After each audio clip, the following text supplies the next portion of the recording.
Counselor Albert? Here. Counselor Ganong? He's on his way, I take it? Fact checking where he is, so we'll have Right. to keep that one open. Counselor La Rochelle? Here. And Counselor Ward? Here. And Counselor Lund? Here. And Counselor Fellows? Here. There's 5 here. And Counselor Colby? She has an excused absence. I need a motion. I'll make a motion. Second. All in favor of that motion to excuse the absence? 5-0. Approved. Next item, Dwell. Is the executive session, Order 2021-165 and 166, to go into executive session per 1 MRSA, Section 405-6A, Personnel, and 6D, Labor Negotiations. I need a motion. Make the motion. I'll second that. All in favor? For the benefit of Pass, time, we put it 5-0. at the head of the agenda, knowing that there are at least 3 items on that agenda, items that will action be here, and for the benefit of legal staff. So bear with us. We intend to be no more than 15 minutes, and we'll be back right with you guys.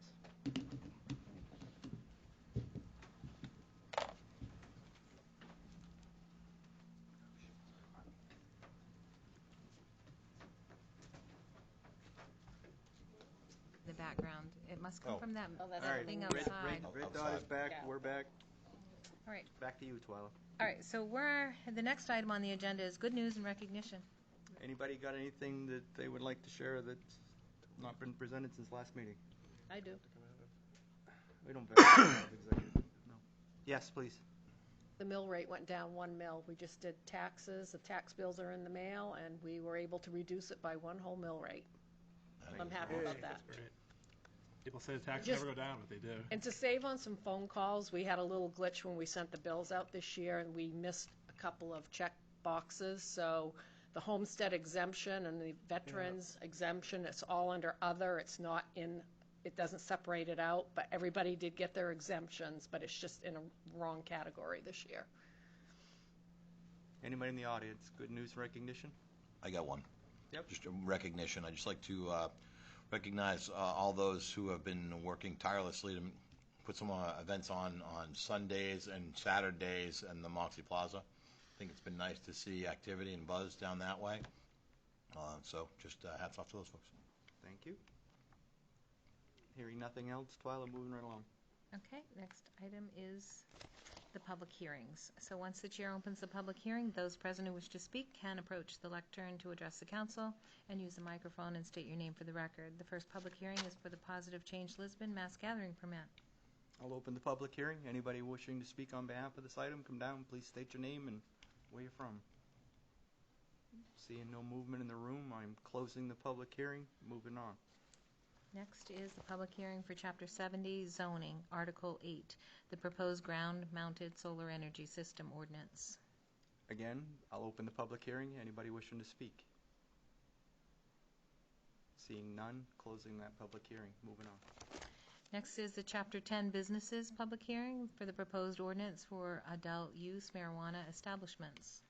Anybody wishing to speak on behalf of that item, please? Closing that public hearing as well. Next is the public hearing to amend Chapter 10 businesses, Article 11, the medical marijuana establishments. Opening that public hearing. Closing that public hearing. Next, Twyla. A public hearing to amend Chapter 70 zoning ordinance, Article 4, district regulations, District 13 for district uses under Section 70-530 land uses. Opening that public hearing. Closing. Next item, Twyla. Is the public hearing to amend Chapter 70 zoning ordinance, Article 4, district regulations, Division 13, district uses, Section 70-531, the table of land uses. Opening the public hearing. Closing. Next item, Twyla. The last public hearing is to amend Appendix C, the fee schedule, adding new fees. Opening that public hearing. Again, closing. Thank you for your patience, people. Next item is audience participation and response for agenda items. Anybody wishing to express anything that's on the agenda, please come forward, state your name. Seeing no movement, we're moving on, Twyla. So next is the consent agenda. The consent agenda items are considered to be routine and will be considered for adoption by one motion with no separate discussion unless a counselor requests an item to be removed for immediate discussion. Any counselor wishing to remove an item may do so now. Seeing none. Order 2021-167 to approve the municipal accounts payable warrants for $1,193,970.66. The municipal payroll warrants for $363,147.79. The school accounts payable warrants for $1,530,099.87. The school payroll warrants for $1,305,734.35. The minutes for July 13, 2021, and issue a mass gathering permit for Positive Change Lisbon to approve the road name request for Elderberry Lane in the subdivision off an Upland Road and Rock and Tea Lane off Edgecombe Road, along with ratifying the Teamsters Local 340 union contract for the Public Works Unit for the period 2020 to 2023. I make a motion to approve. I need a second. I'll second that. All in favor? 6-0. Order passed. Okay. Did you have some motions that you want to make? Yes, the first is actually I got it. I'd like to make a motion to retain Tyner Consulting to conduct a workplace environment survey for the town of Lisbon. Second that. I got a second. Second by who? Don Fellows, okay. All in favor? 6-0. Order passed. I have a second item, Mr. Fell, actually here. Mr. Chair, I'd like to make a motion. Effective at the end of this meeting, I will be resigning my position as town councilor. I will be moving to second shift at my current job, and I will not be able to fulfill my duties as a counselor. I need a I will reluctantly second. All in favor? 6-0. Order passed. Thank you for your service. We appreciate I it. just want to say thanks, Yes. Jeff. Appreciate it. Stick around for till 9 o'clock. He said into the meeting. I clearly heard it's into the meeting. Yeah, you're good. We have the third motion. Yes. I'd like to make a motion to open a counselor seat for, let me back up. Let me make a different motion. I want to vote, make a motion to appoint Greg Garrison as an interim town council between 9 o'clock tonight or whenever tonight and the next general election. Wait Right. for a second. I'll make that motion as well. He has been contacted, and for the audience out here, we chose him because he was available, and he was not on the ballot, would not cause any conflict, and does not care to run any more beyond the end of this current year. So, Charter requirements state anything under 6 months is an appointment before an election without having to hold a special election. So this is quite literally coming down to timing of a specific date, playing out with all parties here tonight to handle it this way to bring Mr. Garrison in without an additional election. That's the short version. the charter requires us to, if we're under 6 months, to appoint somebody, so, So now there'll be 4 vacancies on the Correct. November ballot. yes. Yes, and I think when we get to the ballot, it's the warrant itself, then we'll add that vacancy for one term and specify that papers would be available tomorrow and need to be filed on September 3rd at 4 p.m. like the rest of them, perhaps. You want to do that then? You can do that then, yeah. Okay. Perfect. Thank you. We We need to vote. didn't have any time in between back there to here to bring you up to speed, so you did well by us. Thank you. You're welcome. Any other discussion on the item? All in favor? Order passed, 6-0. Thank you, Greg. We're back in business. Back to you, Need him Tom. here at 9:02. Okay. I got time to make up, people. Let's go. I almost said Okay, something I so wouldn't the make. next item is council orders, resolutions, and ordinances. Order 2021-168, the school capital reserve request for the athletic field lights. Good evening. Alan was going to be here, but he had a family emergency earlier today that took him away, so I am the replacement.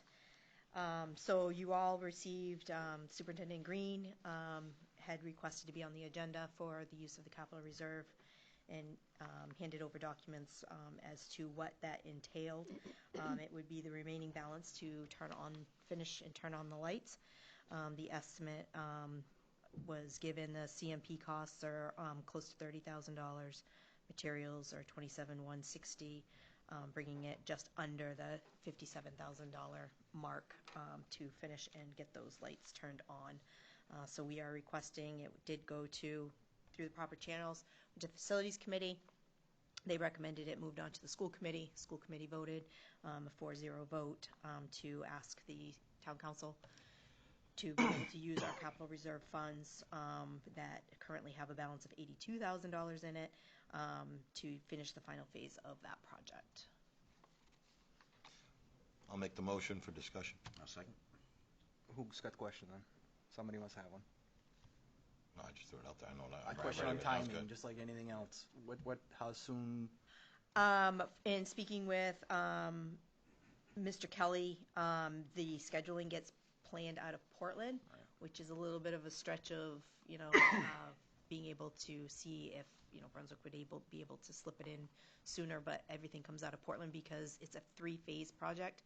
So they have to pull back all of the power that is currently down there back to the middle school and bring 3-phase electricity down. So that's why it comes out of Portland. So we will be at the mercy of their scheduling. Right. So it is what it is. It is what it is. And deal with it. Yeah. At least everything at this point to be up for what's been And Musco, 3-4 years to get to here? the lighting company is, it is chomping at the bit too to come because they physically come to site when they're on and place every single head where it needs to be to light the field. Thank you. Any other questions of Tracy, guys? Three-phase power, you say? Mm-hmm. Interesting. That's the same that they use for hockey rinks. All in favor? Or he digresses. Thank you. 6-0, Thank you. order passed. Next item? Order 2021-169, the Rails to Trails resolutions as follows. Shall I read it for you? Please. Whereas, the Lisbon Town Council on December the 17th, 2013 voted unanimously to support a regional rail-to-trail committee and to work with Lewiston, Auburn, Androscoggin Land Trust and other nonprofit organizations on a plan to construct a multi-use trail from Lisbon to Lewiston on the inactive rail line. And whereas the 2013 resolution states that the Lisbon Town Council supports any legislative effort that will result in the development and completion of a multi-use trail for recreational and wellness activities. The effect of the completion of this trail will allow all citizens of the state of Maine and its visitors to have access to all that Maine has to offer in terms of recreation and area to encourage healthy lifestyles. It will also optimize and develop regional cooperation that would enhance economic development opportunities for the Androscoggin County region. And whereas the Casco Bay Trail network envisions an interconnected system of trails connecting Portland, Lewiston, Auburn, and Brunswick, Maine, and includes the multi-use trail between Lisbon and Lewiston referenced in the 2013 resolution. And whereas the Casco Bay Trail Network Plan includes the Lisbon Paper Mill Trail, a multi-use trail on the inactive rail line between Lisbon and Lewiston, and a multi-use trail on the disused rail corridor.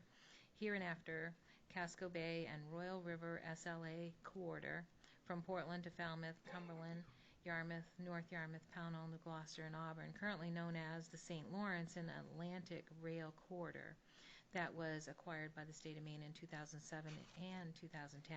And whereas the Lisbon to Lewiston Rail Trail Plan, the Casco Bay and Royal River SLA Corridor Plan, and the Border Casco Bay Trail Network Plan together enhance the regional impact of its component projects on recreation, wellness, transportation, and economic development opportunities for the town of Lisbon. And whereas the Maine legislature enacted 2 bills in 2021, one of which establishes a rail corridor advisory council process within the Maine Department of Transportation designed to evaluate prospective future uses of state-owned rail corridors, and one of which directs the Maine Department of Transportation to establish a statewide active transportation plan. Be it therefore resolved that the Lisbon Town Council hereby petitions the Maine Department of Transportation to consider in its active transportation plan the Lisbon to Lewiston Rail Trail and the Casco Bay and Royal River SLA corridor Rail Trail and the larger Casco Bay Trail network. Be it further resolved that the Town of Lisbon petitions the Maine Department of Transportation to create a rail corridor use advisory council to consider future use of the Casco Bay and Royal River SLA corridor as a multi-use trail. In swear out, we have set our hands and caused the seal of the Town of Lisbon to be fixed the 17th day of August 2021. Before I take a motion for discussion, I have an introduction. Don. Okay. Well, let me make the motion, and then we can talk about it. I'll make the motion that we adopt this resolution. Okay. I need a second for the motion. Discussion. Yep. Your introduction. Back a couple of months ago, Richard Maine held a Conservation Commission meeting and invited a couple of people, including Dick Woodbury and Sue Ellen Bordwell, to come and do a presentation, short presentation, and bring us up to date on where the rail-to-trail situation is in the state of Maine, as well as how we can affect it. And at that meeting, we were encouraged to redevelop our resolution from the one that was previously issued. That's what you see before us. Mr. Woodbury, if you'd like to speak and give us up to date a little bit, if you can, just a couple of minutes. Thank you. Dick Woodbury. I live in Yarmouth, and I'm here as a board member of the East Coast Greenway and also the Casco Bay Trail Alliance. And I don't know if you've all, I think I've emailed it to you, but if you've seen this map, but it's a vision of an interconnected trail system through our region. It would be part of the East Coast Greenway, as the Paper Mill Trail already is part of the East Coast Greenway. And we've been kind of working to figure out where to kind of put the trail connectors to actually fill in the entire network that's envisioned. And in doing that, some of the unused rail corridors are kind of natural places for creating long-distance trails. And so we've met a number of times with the Maine Department of Transportation to ask, what would need to be done to allow these unused rail corridors to be used as a trail. And the answer is that they wanted to create what they're calling a Rail Corridor Advisory Council process that allows anybody who has an interest in a corridor, whether it's somebody who wants to bring passenger train service back, somebody who has freight uses, or somebody who wants to use it as trails, but everybody can kind of come to the table and make their case, and this advisory council then evaluates it and makes a recommendation of what to do with the corridor. So that's the process that they asked the legislature to create and that they created in the law this year. And what triggers one of these councils is when the municipalities in the region of one of these corridors requests that the evaluation be made. And so we're visiting with each of the municipalities along the corridor to ask if you'd consider resolutions along the lines of what you're looking at tonight. May I ask a question? Sure. Could you define multi-use? I mean, that is a question. Everybody has a different opinion of that, so I'd be curious to see what. How that's defined. I mean, the answer is it really depends on the regional process to, the communities involved to make that determination. So just to kind of give a couple of examples, the Down East Sunrise Trail, which is also part of the East Coast Greenway Network, it used to be a rail corridor. It's now been converted into a trail, and it defines multi-use to include ATVs and snowmobiles and biking and walking and, the whole umbrella of what potentially trail could be.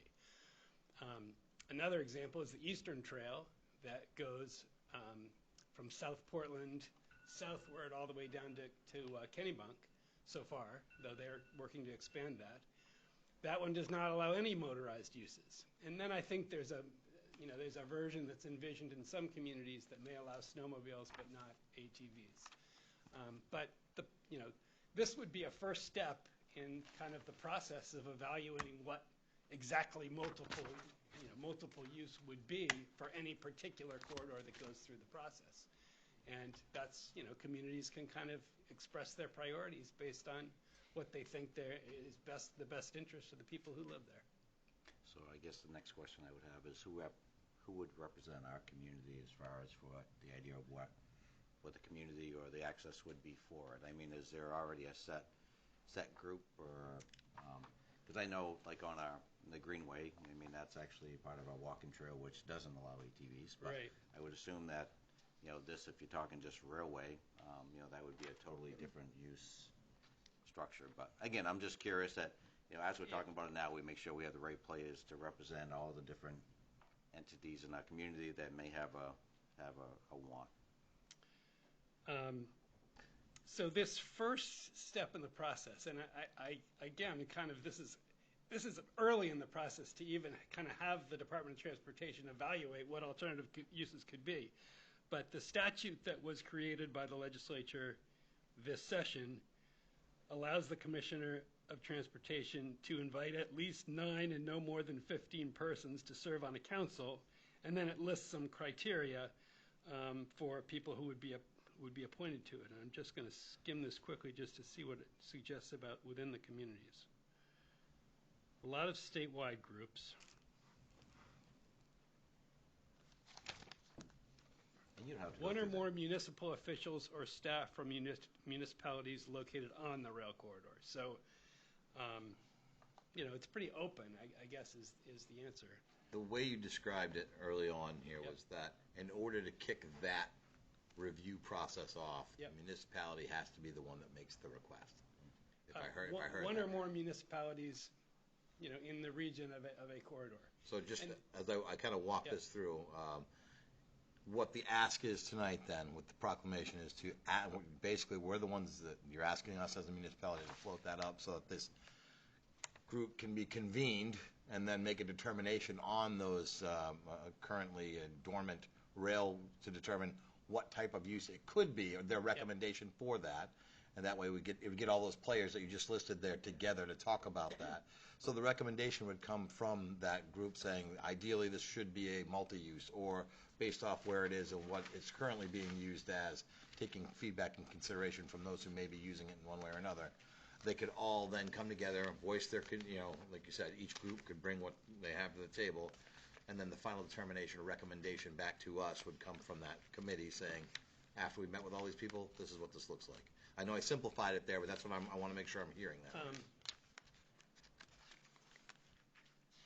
The way that this resolution is drafted, it has two parts. Okay.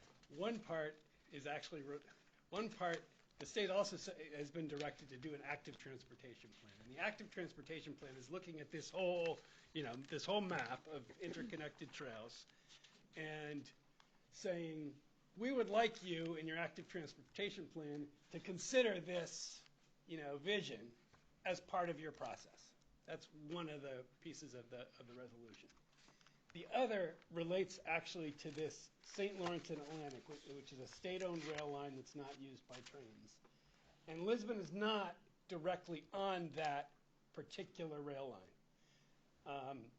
But communities that kind of believe that this vision is helpful to their, the public interest, can say, well, we support this idea of evaluating that corridor being used too because it's part of a larger vision.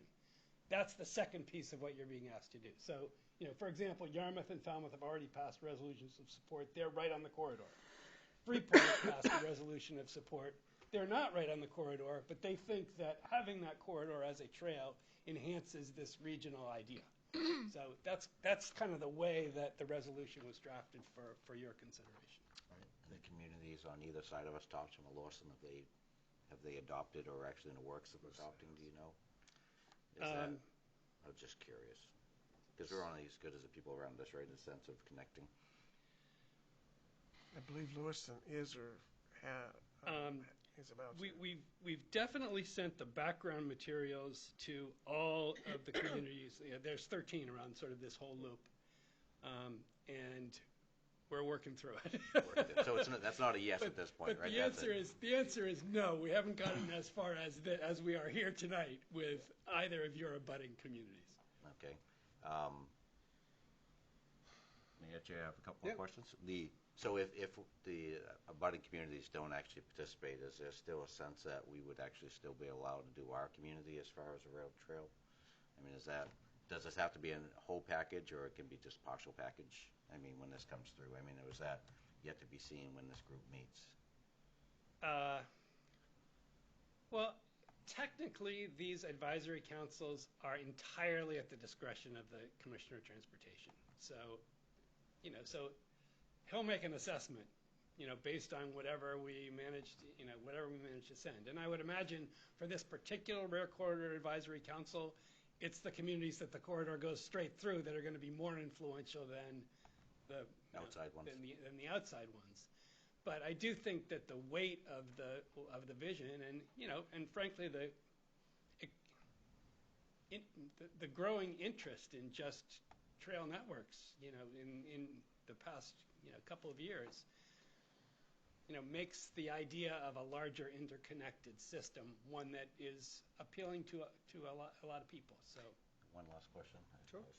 So if this actually goes through, did the state, I know the state, which is really good at setting up committees and doing research, have they put any financial funding aside to actually make any of this happen?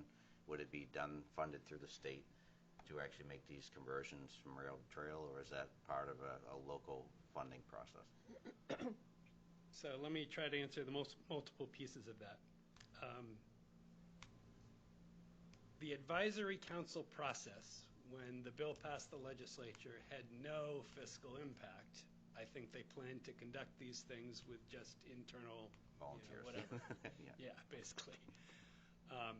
When you get to the point of constructing a trail, the Eastern Trail is the most, I don't know, the example that I think's closest to what we're talking about here. And the Eastern Trail, which is something like 22 miles off-road so far, I think right now, and they created a management district that is made up of representatives from each of the towns. It's a quasi-government management district.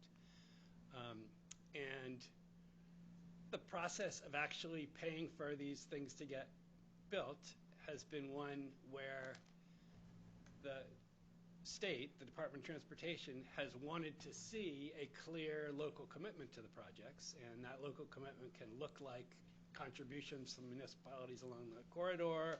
It can be private fundraising. The Eastern Trail's had a fair bit of both.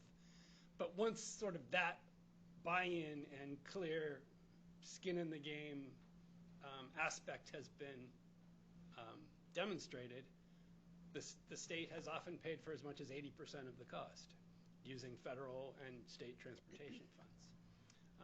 But the process is, always kind of involves some degree of local cost share, either in the form of, or in generally both, municipal contributions and private contributions.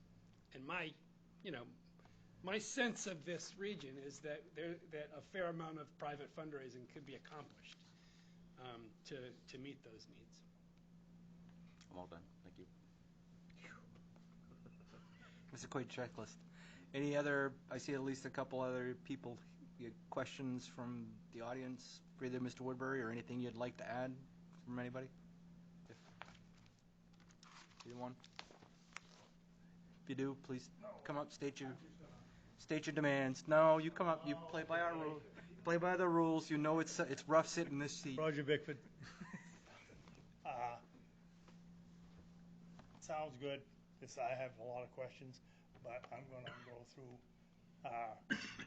governing in the legislature and with Mr. Mason and Mr. Timberlake, and make sure Fact check to be able to everything is up and up.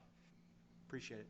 So it's and that way I can cover everything. 'Cause I've heard this before, and things haven't worked out quite so well. So I'm just going to be a little bit cautious on it. Appreciate it. Thank you, Roger. Mr. Chair.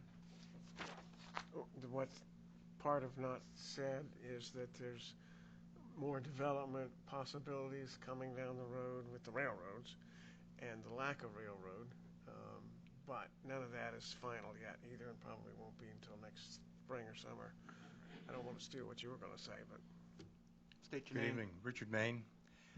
First of all, I'd like to thank Mr. Woodbury for coming and making a presentation and opening himself up to questions. And they're all legitimate. I think they're good questions, and I appreciate that. I support that trail system. I think that it is good for people to be able to move around without having to have a car and go from place to place if they wish to, without having to use the motor vehicles if they want to, and go distances. If I were riding a bike today, I probably would enjoy going to Lewiston or to Brunswick without having to fight 196 traffic. And I've done that. I've fought 136 traffic on a bike, and it's not fun. So I think that this process, project, possible project, and concept is good, and I would encourage the council to approve it. Thank you. Anybody else? Anything different on this topic? Any other questions, content? All in favor? Order passed 6-0. Next item, Twyla. Is Order 2021-170, the MDOT Utility Agreement. Oh, that's yes, Steve. See you, Roger. Good evening, Steve Aviola with the Sewer Department. This utility agreement is basically a contract between the Sewer Department or town in general, agreeing to abide by, and Diane can clarify a little more than I can, agreeing to abide by a set of standards that they're having in place. Basically the agreement, what we're agreeing what our costs are going to be, and of that nature, and it's coming before you tonight to get your approval for the town manager to sign that agreement. Perfect time to be able to address it because they're opening the road to be able to get the utilities that need to be in that road at the same time. I'll make a motion for discussion. Absolutely. I need a second. Second. Oh, I'll second. Give to I Jeff. heard him. I want him on the Give to record. It's interesting just thinking this project's actually going to happen, right? But Yes, or we're actually really looking forward to getting it behind us. absolutely. A lot of people aren't looking forward to it at all. Yeah. At some point in time, that the residents along that way, are they going to be? Because I know you're actually expanding it up beyond where the idea of the sewer is now, right? Are you actually bringing it all the way up to Houston Street, the sewer itself? We're going to be it's going to be a little further than it is now, a couple hundred feet, but we're still going to be about 300 to 400 feet short of Houston Street. Okay. Are there actually houses that will be able to attach that are not attached now, or is it basically just looking to actually connect the people that are just connected at this point?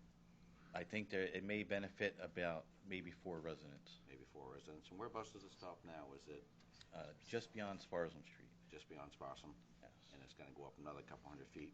Yeah, that's the game plan at the moment. It's and it's something that actually just was brought up in conversation recently about 2 weeks ago. Yeah. About where it was going to stop. Yeah. So the prices right now are just actually based on that particular. I didn't know if there was actually any process you were doing with the property. The road's gonna be opened up quite a ways up, and I was just curious, if we were limiting ourselves on where we're actually expanding to. I know some people up there have the ability to hook in, and some people don't. And there's been some concerns with houses up in that area where a lot of those are actually older builds with limited resources when it comes to. We fielded quite a few questions on homes up beyond where the sewer ends now. Yeah. People interested in hooking up. Yeah. So is approving this tonight basically limiting it to where we stop there, or is there still an ongoing discussion that it may be expanded, or I guess that's the question I was asking. Currently, the limit for us right now may be our budget, based on what the DOT is currently receiving for bids on the projects that they're doing. But there really has not been any discussion of going any further than we are now. Being a multi-year project, is there a potential to actually do a change order to change what our scope would be to after next year's budget cycle? Well, this is being funded through the rural development funds. Okay. And, so it's not related to what your operations. Gotcha. No, and this agreement right now is basically locking us in at what our current costs are. I'm sure it'll be a pretty lengthy discussion to probably change what we're currently agreeing to. Okay, that's fair. The current advertisement date now is December to go out to bid. Right. And they're working on the right-of-way and easements as we speak. Everybody's along that corridor has received letters, and DOT's been here in town meeting with people. Any other questions? Steve? Unofficial start date. Have you heard anything? It'll be in the spring of 22. 22. Sorry. It'd be around And June. ending in 23. Any indication they also have some pretty sizable infrastructure projects that came in significantly over budget that never, just because they don't get awarded?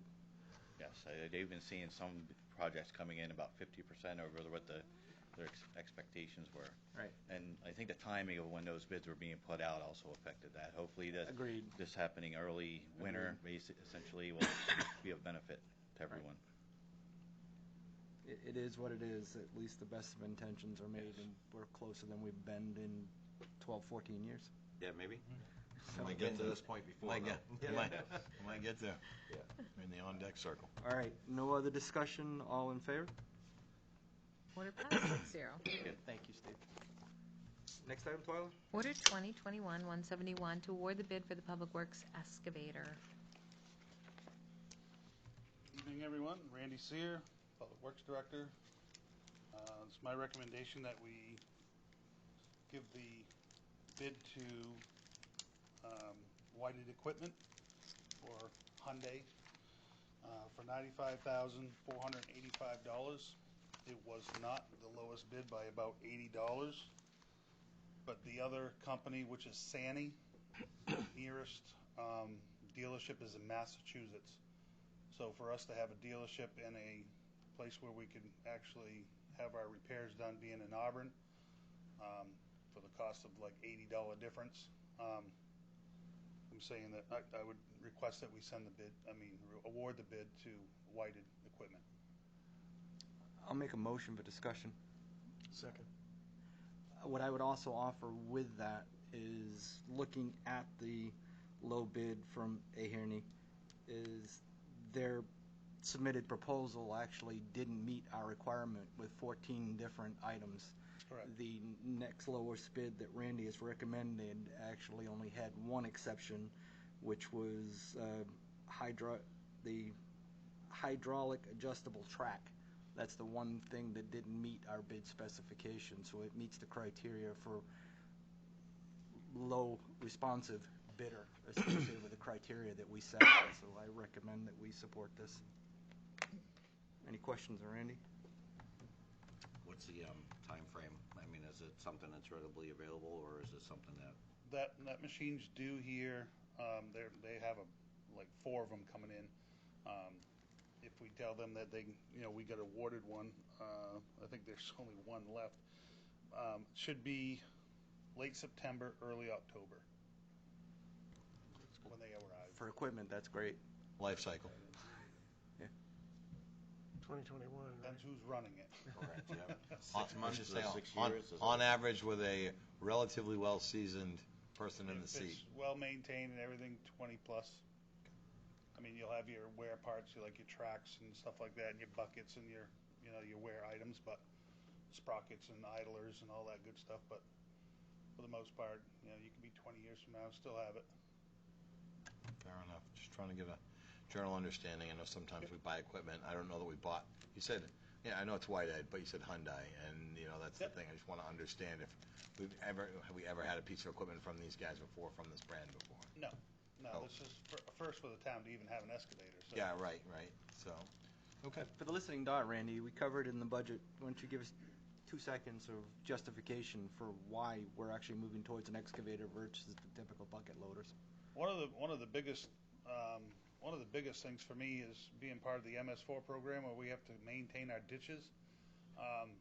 There's miles of ditching that we have to do in this town, and it's really not cost effective to keep farming it out and to keep subbing it out. When we can do it ourselves, we can take the material that we take out, we stockpile it, and then we'll turn it into loam. So we're effectively using all the materials back, to do sides of the roads, road projects, and everything else. And I think we have the need for the machine here in town, and I've got culvert projects we rent to the tune of probably $25,000, and I max it out just about every year on rental equipment, so that'll be cutting that out too. So in time, it'll pay for itself. It just makes good business sense to have one of these on hand. Thank you.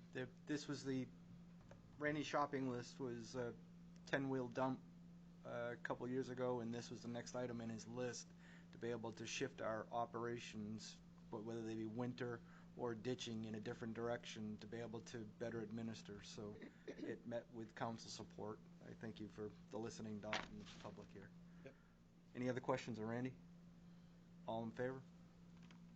6-0, order passed. Next item is to order 2021-172, request to purchase one 20-ton tilt trailer.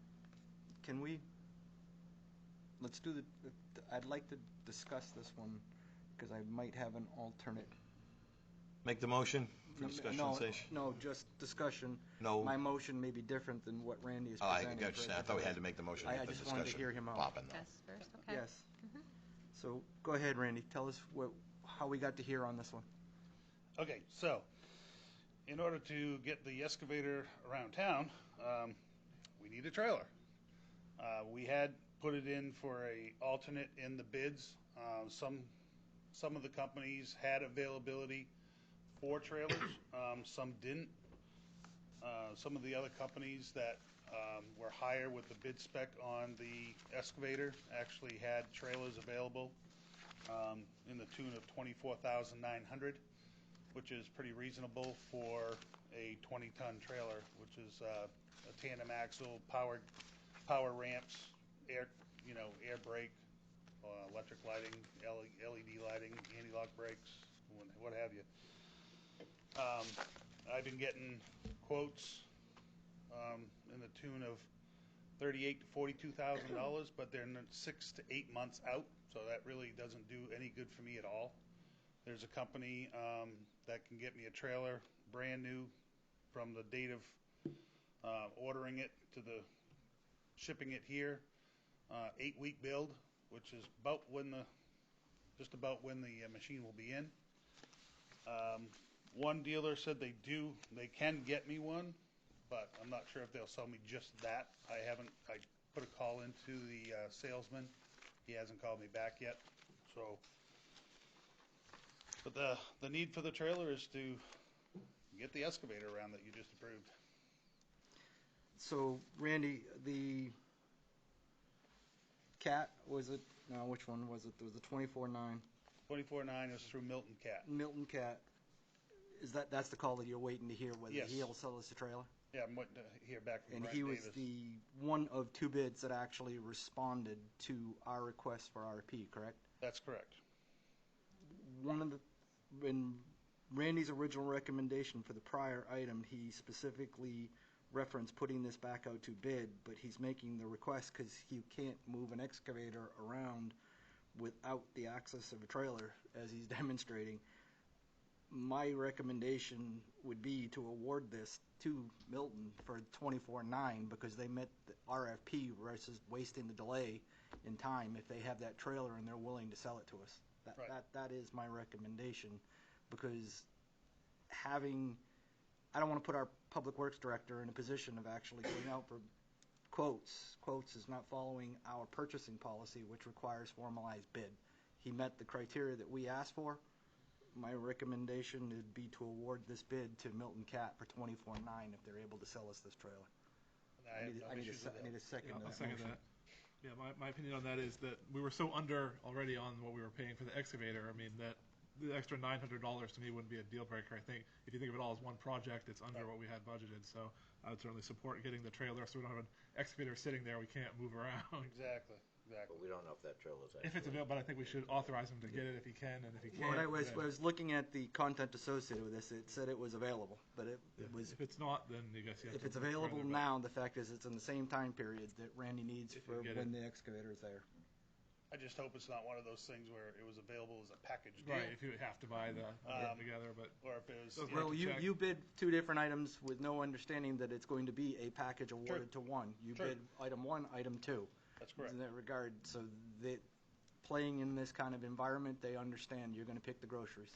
It's a low-cost bid. I think if you come with money in hand, I think they're probably. Which would be And great. it's a local firm versus the That's right. coming up from, I don't want to slight the North Carolina, I think they're doing the right thing, and you're getting the FOB for the $2,000 worth of freight included in their bid price. Right. But it's still a wild card. The fact is, 8 weeks and 8 weeks go by, you still don't have a trailer, we're still screwed. It's still, we're Screwed. still up the creek, yes. So my motion stands. Any other questions, Randy? Randy's all set with it, I guess we can roll with it. All in favor? All right, thank you. Order passed You'll 6-0. know in a short period of time whether or not that's available or not. I'll know by tomorrow. Thank you, Randy. If not, I'll go down Milton and rattle the cage. With a check. Huh? With a check. Yeah, sure. If everybody wants to sign for one tonight, that'd be great. It'll make that happen. That's petty details. Sorry, next item. Order 2021-173 to the award bids for town vehicles. You're going to have to slow this one down because I couldn't follow your math. Okay. All right, there was, I'm going to speak for my truck, and I know there's other guys here that'll speak for their vehicles. I'm going to speak for my truck. There are, out of like 16 companies we solicited, only 2 got back to us for pricing.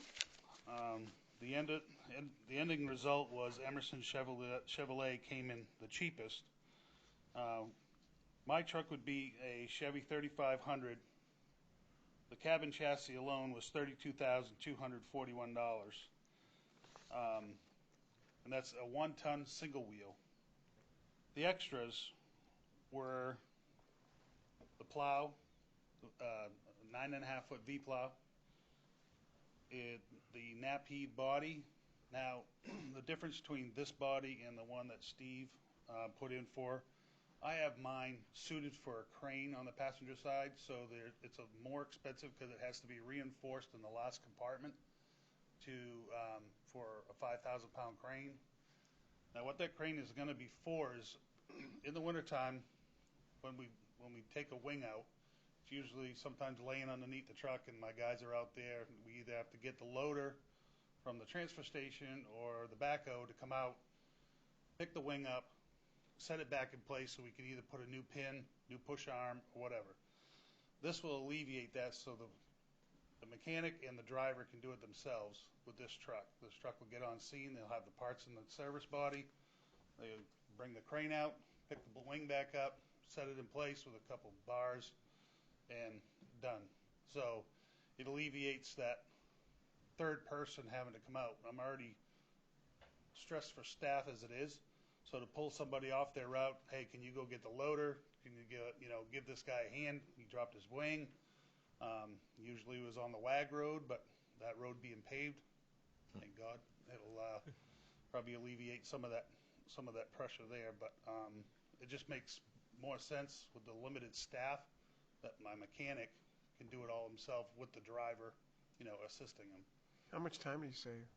What's that? How much time do you save?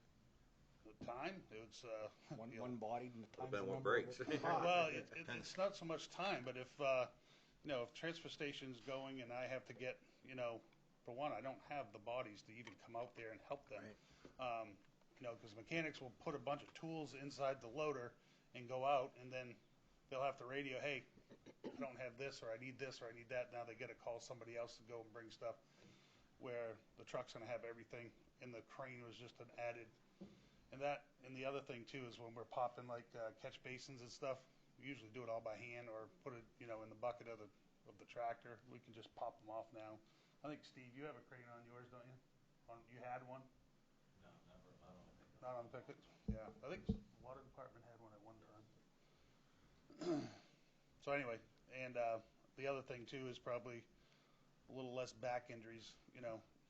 That's my biggest thing is my guys being safe and not having to injure themselves picking wings up or whatever.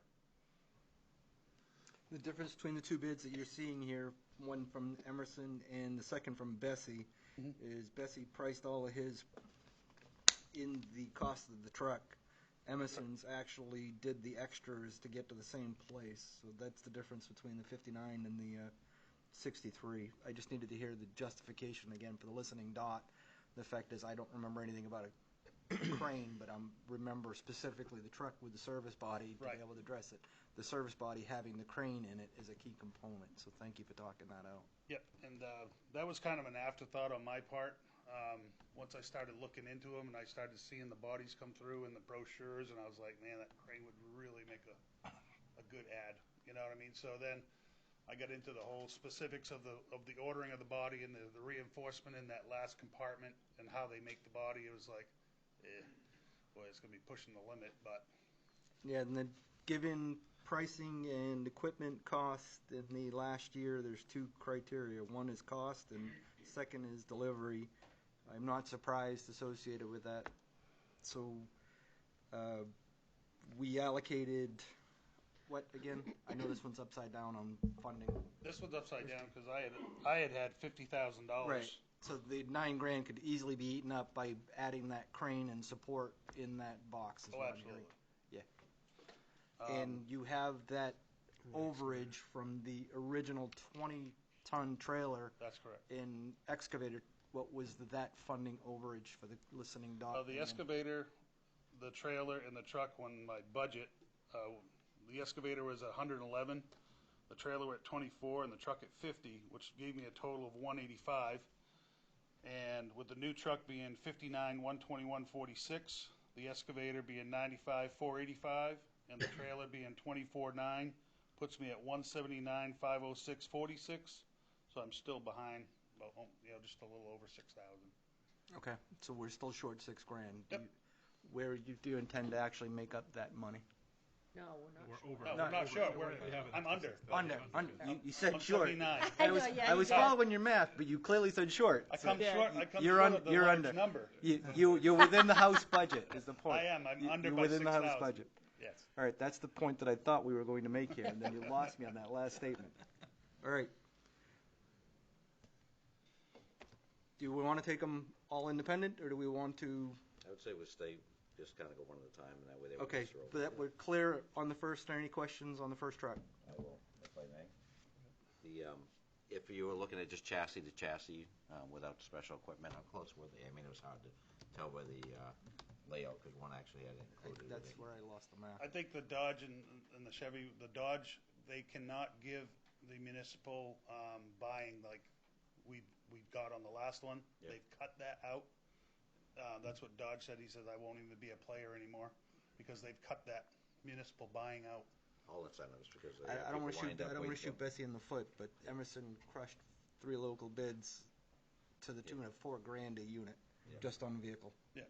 And which I kind of figured that, because like I say, it's crazy for a dealership to give incentives when they don't need to, and that people are waiting and to get a unit. Right. The second question was, even with the crane on this, what's the mentality between the idea of the single wheel versus dual wheel 1-ton? I mean, would they recommend a dual wheel actually with No, the crane? because this body comes with a cylinder that a stiff leg. So it has a leg. Yep, and it has a warning light, so you can't take off with it up. I mean, with it down. So, which is really good. It's like idiot proof. So. If the light works. There you go. We fix cars that have backup buzzers all day long. Remember that. But the reason, with a dually, you don't need the stiff leg. Correct. Yeah. But with this one, over a certain weight, you put the stiff leg down, you can do just about anything.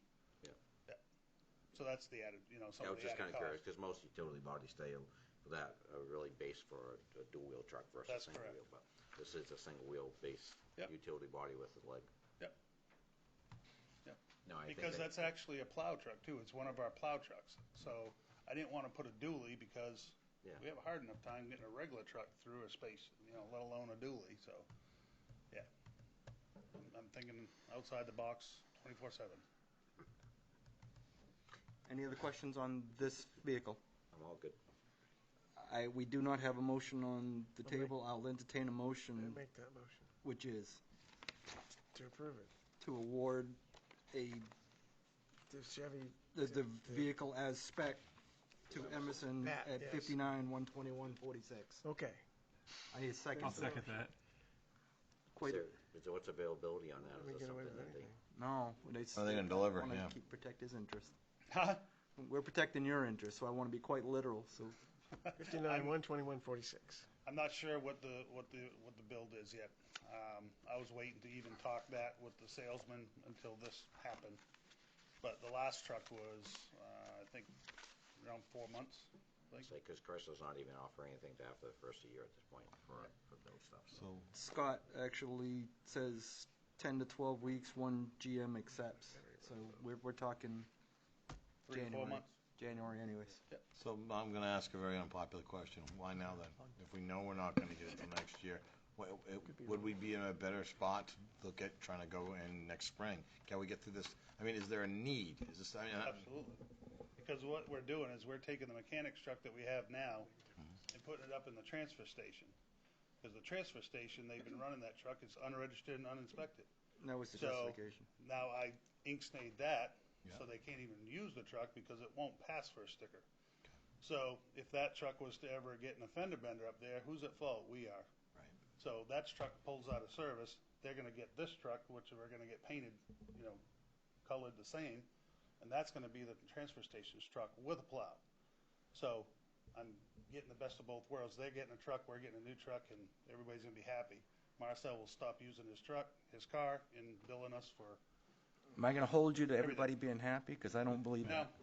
all right. No, can't make everybody happy. I just wanted to ask that question for the dot again. Yep. That's all. Yep. Thank you. Inventory's not gonna get better for the next couple of years, so. No, I think we can all say that, but I think that we all know that, you know that. Just want to make sure that everybody who tunes in or chooses to tune in understands that we're not just Yeah, sitting here not listening thinking not. about the here and the now, Mhm. and that we understand that things could change somewhere down the line, but the reality is, it's not going to change in the time you need it. And oh, by the way, you didn't mention it, but I know you mentioned it earlier.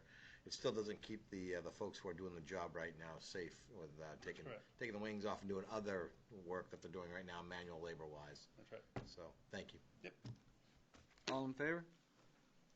Thank you. 6-0, order Yep. passed. I see him walking. He's a fine young man. Steve Avila at Sewer Department. In a similar position as Randy, the bids all went out same time, came back same time. Still, we had same two bidders, as can be seen in the documentation. Our truck actually came in only $190 over our budget, which was $50,000. This truck is essentially replacing an identical truck. The difference with this is this went out with the bid spec that a lot of stuff that we would do to the truck once we received it was included in this pricing. We put it out that way with bed liner on top of the toolboxes in the body. This has a 3,000 watt power inverter, which the other truck only had 1,000 watt, which was always an issue for us. Other than that, it's replacing basically an identical truck. We heard where Randy's is going. Does this include a trade or? No, it does not. So you're keeping what's actually there, and this is addition to, is what you're telling us. No, we are not keeping what is actually there. That will be a topic of discussion when you get to the next truck. All right. Need a motion for discussion then. Let's I'll move make on. a motion. Second. I heard Norm. I'm sorry, I heard Norm, and I said you. You heard the guy with the face. Yeah, right. Questions of Steve. There's already pretty much answered them. Same, All right, basically same. I opened up same the can of process. worms. You might as well tell me about where the trade is going if it involves Mark's truck. So, It actually is going to go to the rec department, okay. and that's what it'll So, be discussed once but- Mark gets up here. It is not this vehicle. It is an additional vehicle because there was the need for two, if I remember correctly, in Mark's division. Is that the case? Why don't you come bail him out? I was my going friend? to say, I didn't want to answer for any question that Mark should be answering. You actually want to vote on his, so he's. No, I just want to hear the answer to the question. So answer the question, Mark. Yes. Yes. All right. Answer's Now we yes. have a full discussion. That's Okay. I wanted to hear because I knew there was two vehicles. I didn't know if we were talking about No, that tonight, but my mother, you guys know her. The fact is, woman was bipolar as hell. I can answer questions way out of sequence and remember the questions that were asked. So, That said, any other questions of Steve on his item? All in favor? With Thank you, my us, friend. 6-0. All right, Mark, you're up. So thanks to Steve, we've been getting hand-me-downs for the last several years from the sewer department, and actually, some of them have been pretty good, but some of them not so good. But we had... Gotta take a good with the bad, man. Gosh. No, we have one. I don't even know if it's going to make it to the winter time. But, with the assistance of other departments, we've been able to get by. But in the past years, and I don't want to get too deep into it, but we've always taken hand-me-downs, or we're getting a $5,000 truck from the salvage from the, game warden services or something. So we've never gotten a new truck. And again, when we started this process, I thought, we could get 2 pickup trucks for $20,000 a piece, a used one. But after talking with Randy and some other people that are in the business of selling trucks, you can't do that anymore. You can't. A used truck is almost as much as a new truck now. So when we started going through this process, talking with Diane, we decided to go with 1 truck this year and get one that we really needed to take us through the next few years until another truck is out of service. And we're thinking that the one we're getting from the sewer department will get us through another 3 to 5 years. It's a good truck. I talked to Al about it today. There's going to be a little bit of work that needs to be done, but it's not something that would benefit the town to put into an auction and get subpar money for. So, based on those recommendations, we're asking for 1 truck, and we're looking at the Emerson Chevy 2500. It's a 3/4 ton. It's black. It's 4-wheel drive. Randy knows more about trucks than I do, but it's extra cab so that we can actually move people around. If we need to go set up tents somewhere, we can bring 3 or 4 people with us and get the work done instead of having a single cab. Everything else is pretty much the same as the other pickup trucks, but it's going to be a big benefit for our department. So the fund balance allocation for this, Diane, was how much? So it was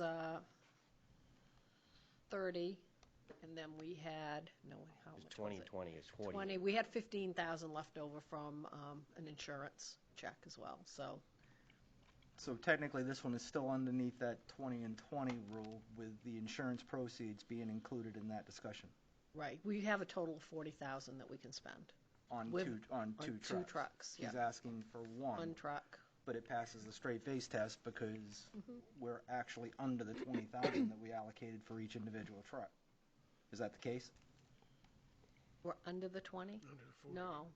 You have Under the 40, yes. Yeah, but you just told me that there was 20 and 20, and we had 15 from insurance. That gets But them no, 35. no. So we have 15 from insurance that went with 5,000 for one of the trucks to make 20, and then another 20. That's for why the I was other asking. truck. It wasn't Sorry. 20 and 20 for each. So again, if I'm hearing this correctly, now Mark is upside down on his. Right. He needs 35 to be able to get 1 truck versus the 20 that we allocated for 2. No, we had 20 for one and 20 for another. We had 20 grand for each truck, and one was coming from insurance proceeds. Right, so my understanding is that we're just going to buy 1 truck for the 37.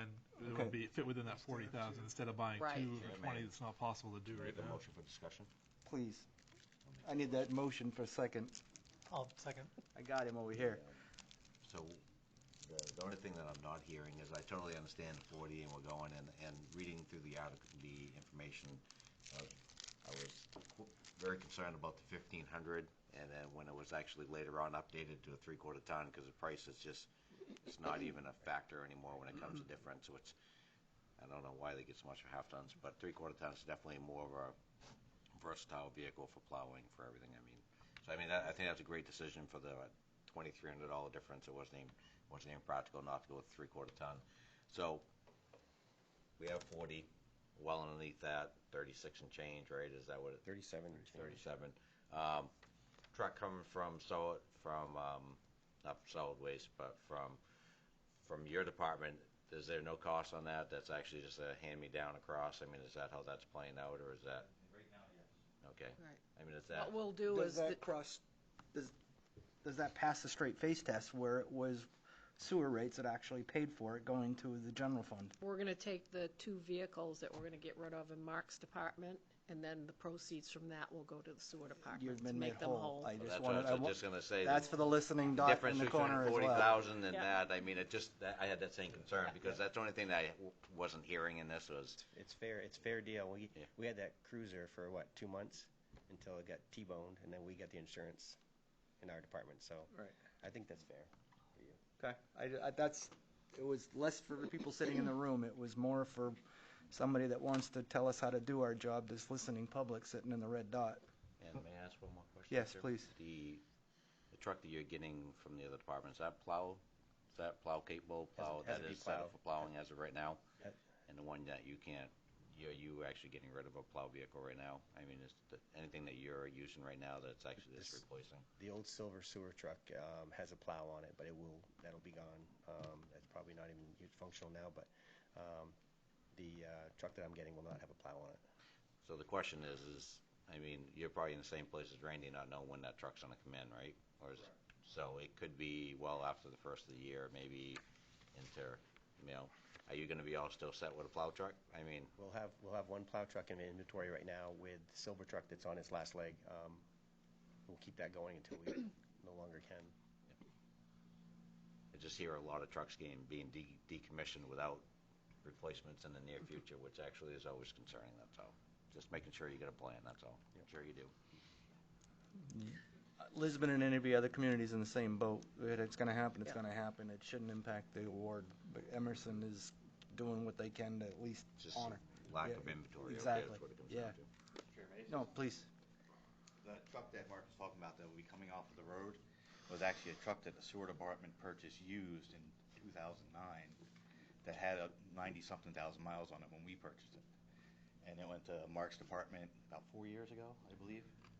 So when he received that truck at the time, it actually needed work back then.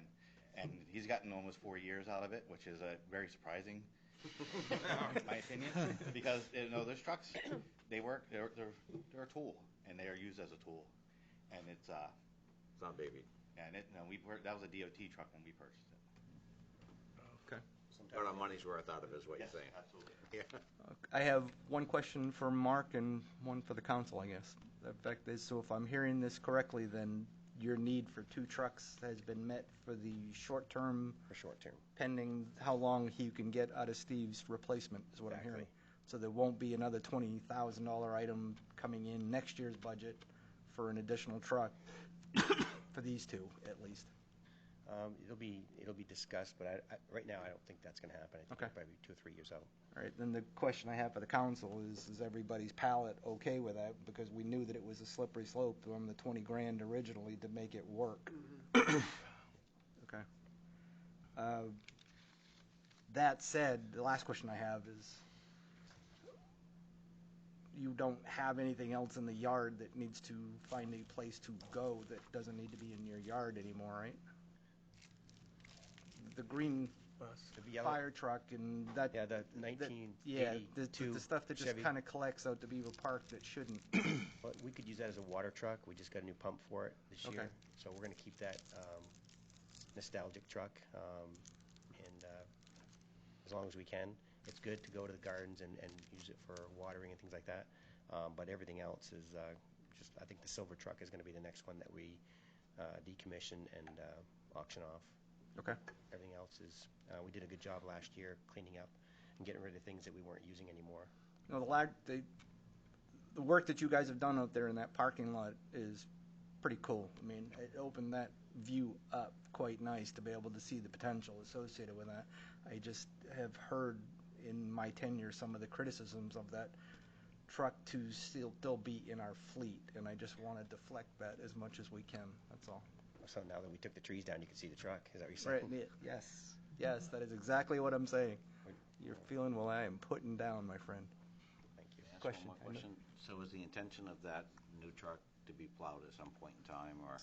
Yes. I mean, is it not practical to get that suited out front, or is that just something that we're gonna actually equip when the time's needed? I think that truck will be a plowable truck when the one we're getting from the sewer department, that life expectancy is 2 to 3 years. It'll probably be moved into that placement then. But we actually have a backup if that's We do. what We have a truck actually right now was. that's fully loaded with truck and plow. We just got last year. It's a used one we got from New Hampshire. All right, as long as It's we in have a great backup, shape. that's the most important part, that's all. And that's 3/4 ton as well. Yep. Any other questions of Mark? I'm good. All right. All in favor? All right, thank you. Thank you for 6-0. talking these out, guys. Order passed. Next item, Coyle. Order 2021-174, 15 Ann Street, the property tax abatement. So we're asking you to abate 2 years of taxes on 15 Ann Street. We've been assessing this particular owner for about 50 years. Did Randy leave? Can you get him? He needs to stay for the other, thank you. So for about 50 years, but on the deed references a different parcel, and we can't figure out who really should be on the deed for 15 Ann Street. So in order to and it was okay to assess the owner in possession. That's not a problem. The owner that we've been assessing is no longer in possession of the house, and that makes it a problem. So we had to abate 3 years' worth of taxes. The assessor could take care of the most recent tax, but the council has to take care of the next 2 years. Then we're going to supplement it as an unknown owner, and we have a process we have to go through where we have to notify, make an announcement in the paper. Once we do this, it'll be a true tax that we can foreclose on if nobody ever comes forward. So tonight, what you need to do so that we can do the next step and supplement it correctly is to have you abate the 2019 and 2020 tax. I make that motion. A second. Can we do that for discussion? Because I got a pretty good question on that one. All right. We got a motion and Who a second. seconded it? Yeah, Mark? right here was the Oh, second. okay, Don. I get the abatement for the current year. We can't have the previous 2 tax years actually matured to actually take possession sooner? I don't get that. No, because it's an illegal assessment, because we can't assess somebody who's not in possession of the house. She was not in possession for the 3 years, is what you're telling me? Right, that's correct. All right, that was the piece I was missing. Yeah, she has not been there for 3 Once she years or passed, more. it was done. Okay. Yeah. All right, I get it now. All right, we'll hold. Any other questions? Lots, but they don't make much sense. I I know, mean, but it's a very odd circumstance. My miscellaneous duty, and the fact is I spend too much time selling property in Lewiston, so I'm trying to figure out the nuances, because each one is a dumpster fire. And we had legal go through and do a quick title search on this, and this is what they came up with for a remedy. I mean, my question when I was reading is, how do we abate someone that it's not there anymore? Right. Right, so I mean. We're abating the actual tax, we're not abating we're abating the tax that We're was not assessed to somebody We're not going who's to not in collect it, so possession. she's getting it off the books. That was the end game. Basically clearing a clean slate. Clearing it clean, and then we're going to resupplement it. Gotcha. I'm good. Any other questions? All in favor? He Is said this yes. a 5-0? Norman will rejoin us in process. Next item. Is he coming back? I hear Norm. Oh, this is the fee schedule. Do you want to weigh in on this vote at this time? Yeah, I know, I did the reading, sorry, I had to duck out. It's the property We all tax voted yes. abatement. What do y'all vote? Yeah, I was voting yes as well, so no pressure, All right, just 6 letting you know. yes, No, order yeah. passed. Thank you. Next Forgiving item. with- forgiving with property Order taxes. 2021-174, time. the November 2, 21 election warrant. This is for your bond question, to add that to the ballot. At this point, you'll be adding the vacancy for the council for the 1-year term as well. So I'll adjust the first page. And then, Can we make a motion for discussion? Can we make the motion for discussion? Second it. My question on this one is, I read Kayla's, and she gave us multiple financing options ranging from 10 to 20 years, and I did not see that she actually gave a specific recommendation, but what we have that we were voting on is, I believe, the 15-year. That's because the budget committee recommended the 15-year. And did I miss that in the content associated with the packet? No, I think what we wanted to do so that we would have a favorable recommendation both from the budget committee and the council, that we would recommend that you do the 15-year option. Otherwise, it's not going to match up. It's going to be, if you changed it and did something other than the 15, you would have the finance committee would be a recommendation of no. Okay, so Finance Committee recommended 15 years, that's what I'm hearing. That's right, yes. Okay. And that is based on, as I understand it, the life expectancy of the road? Actually, the life expectancy is much more than 15 years. But I think Bondable time is where Right. I was going with Yeah. that, is usually they like less than 20 years is the point. Yeah. And Kurt asked a question that I saw associated with that, and what did we do last on Pinewoods? What was the term? we on that? did 10 only because we did a shorter span and the payment was much less. We're doing twice the amount of road on Ferry.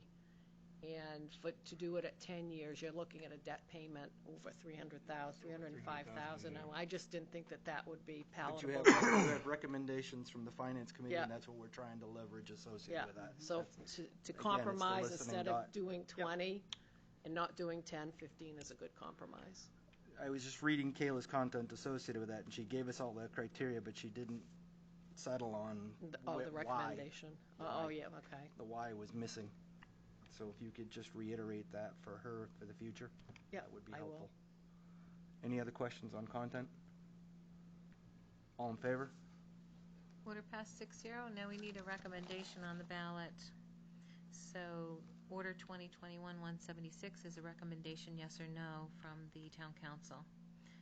Motion to move to recommend yes or no. I'll take the motion. I got the motion. I'll second the motion. You got the And that's second. for a yes, okay? Yes, that's for a yes, sorry, Twyla.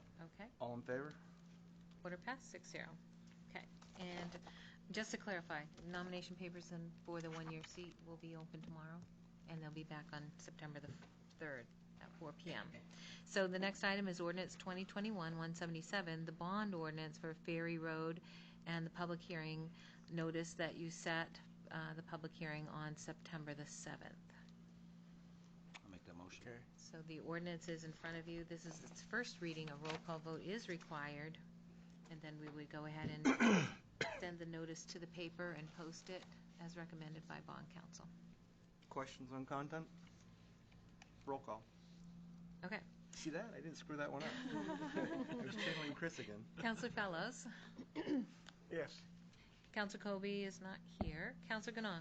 Yes. Counselor Lunt. Yes. Counselor Ward. Yes. Counselor La Rochelle. Yes. And Counselor Albert. Yes. First reading pass. Next item. 0. Ordinance 2021-178, the new remote participation ordinance. This is the first reading. Roll call vote. I'll make a motion for discussion. I'll second. Oh, there it is. I have the second. Right there. I heard him again. He's all over the place tonight. All right. Who's presenting? Well, I will, I guess.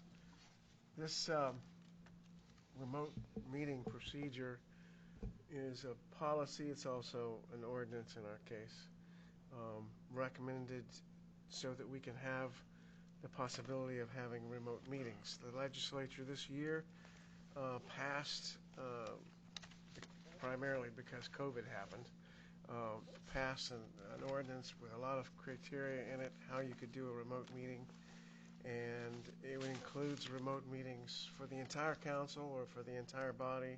It also, the legislative statute allows partial Hybrid. meetings, and those, hybrid. It can be, and they don't limit the number of people that can be involved in this. So, anyway, in doing that, I tried to write into here and then forwarded it to Dan, something that was relatively simple, following the exact guidelines of the state. So Section 2-230, or Section 2-34 gives meeting procedures for the council, and luckily, as luck would have it, Section 2-235 was not used. So it fit right in there, and that's what was written in. What I'm proposing is that we adopt it, but we do not currently have all of the technology that we need to be able to do it, except for if we, as a town council, didn't meet in this space, we went back to Zoom. We do have the technology to do that. But since the requirement on remote meetings is that the person or persons who are remote be able to participate, hear everything. If it's a visual, I mean it's video, they have to be able to hear and see everything, and so do the people that aren't remote. So we don't have quite all that technology to do that yet. Also, we have to provide the public with a method of seeing, not just streaming. The remote public does not have to necessarily participate, but the public also has the ability to be in the room, just like these folks are in the room. If one of us was out on a remote, this would be the way it would be done. You just said something that didn't jive, didn't make sense. You said that we have to provide the public for a way for them to see it, not stream, and we do by streaming. We can stream. But I was going to say by streaming they can see it, and they would actually be able to. We could actually go one step further with participation, even though it's not a requirement. Right. I think that it would be easy enough to create something for participation. But I wanted to roll back to your early on mention, which was if we don't have the means right now to move forward, then I would say we need to identify, if we're considering this seriously, I think it would be important for us to get a laundry list together of what it is that we need that we don't have right now. I felt like we were able to successfully do this when we're all remote, but the wild card here is some being in the room, some not being in the room, and have it not be dictated by COVID, but by schedule confines. If I'm stuck in my office in Portland, but I have the time to be able to do it, and I'm not going to make it here for the start of the meeting, but I could just jump on and participate that way. That's a good thing. So I think we need to identify framework around what it is we need. We do need to identify more. To make it fully operable. So I think if we do that, but if we have the capability to do it ahead of time, then we can invest in the equipment to get there. Yeah, well, I mean, I think the thing we want to do is say, what is it that we need in order for this to be successful? Once we have that list together, then we can start to kind of say, what do we want to spend? Right. Because you can always buy the Cadillac version of this or the kind of the Toyota. It depends on what you're looking for. So I don't know. That's just my thoughts on that. Because I love the idea that we're moving forward and opening it up to more ways for not only us to participate in different ways, but to consider how we can bring other folks into this forum when traditionally they can't make it, or if they work an off shift, and whatever the case may be, find a way to bring more people to it and get involved here. The one comment I have on this is that when I added that section, section 3 here, where it says an instance where a town council is meeting in person but significant difficulty exists for a board member, as described in whatever. No more than two members may be allowed to attend remotely. That was my take on trying to keep us from going remote every week with something. I think it's actually it's one of those situations where I'm not sure. I mean, it's one of those things. I'll go the other way with that, and I'll say I don't see any reason to limit or restrict at all. The only two people I think should be in the room at every time, chair and vice chair. That's just my take. Well, I'll give you the counter, because the fact is, my note on this, burn it down. I mean, I would think that you would still need a live quorum to do anything. The idea of remote would be, I mean, I think for COVID it actually fit a circumstance that was probably unique to everybody, but to, I don't know, we have a hard enough time communicating and getting a point across while we're sitting here sometimes. And to me, the idea of remote's a little bit tricky, but the way I read it, we almost have to allow for participation from the audience to be remote and live at the same time. If we do it, it can't just be one way. So would that mean if someone is at home right now that they would have the ability and the need electronically to be able to communicate with us? Define need.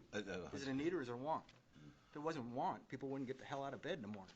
In fact, my concern is we sat through COVID. We actually were one of the proactive groups that actually met more in person to address things through COVID.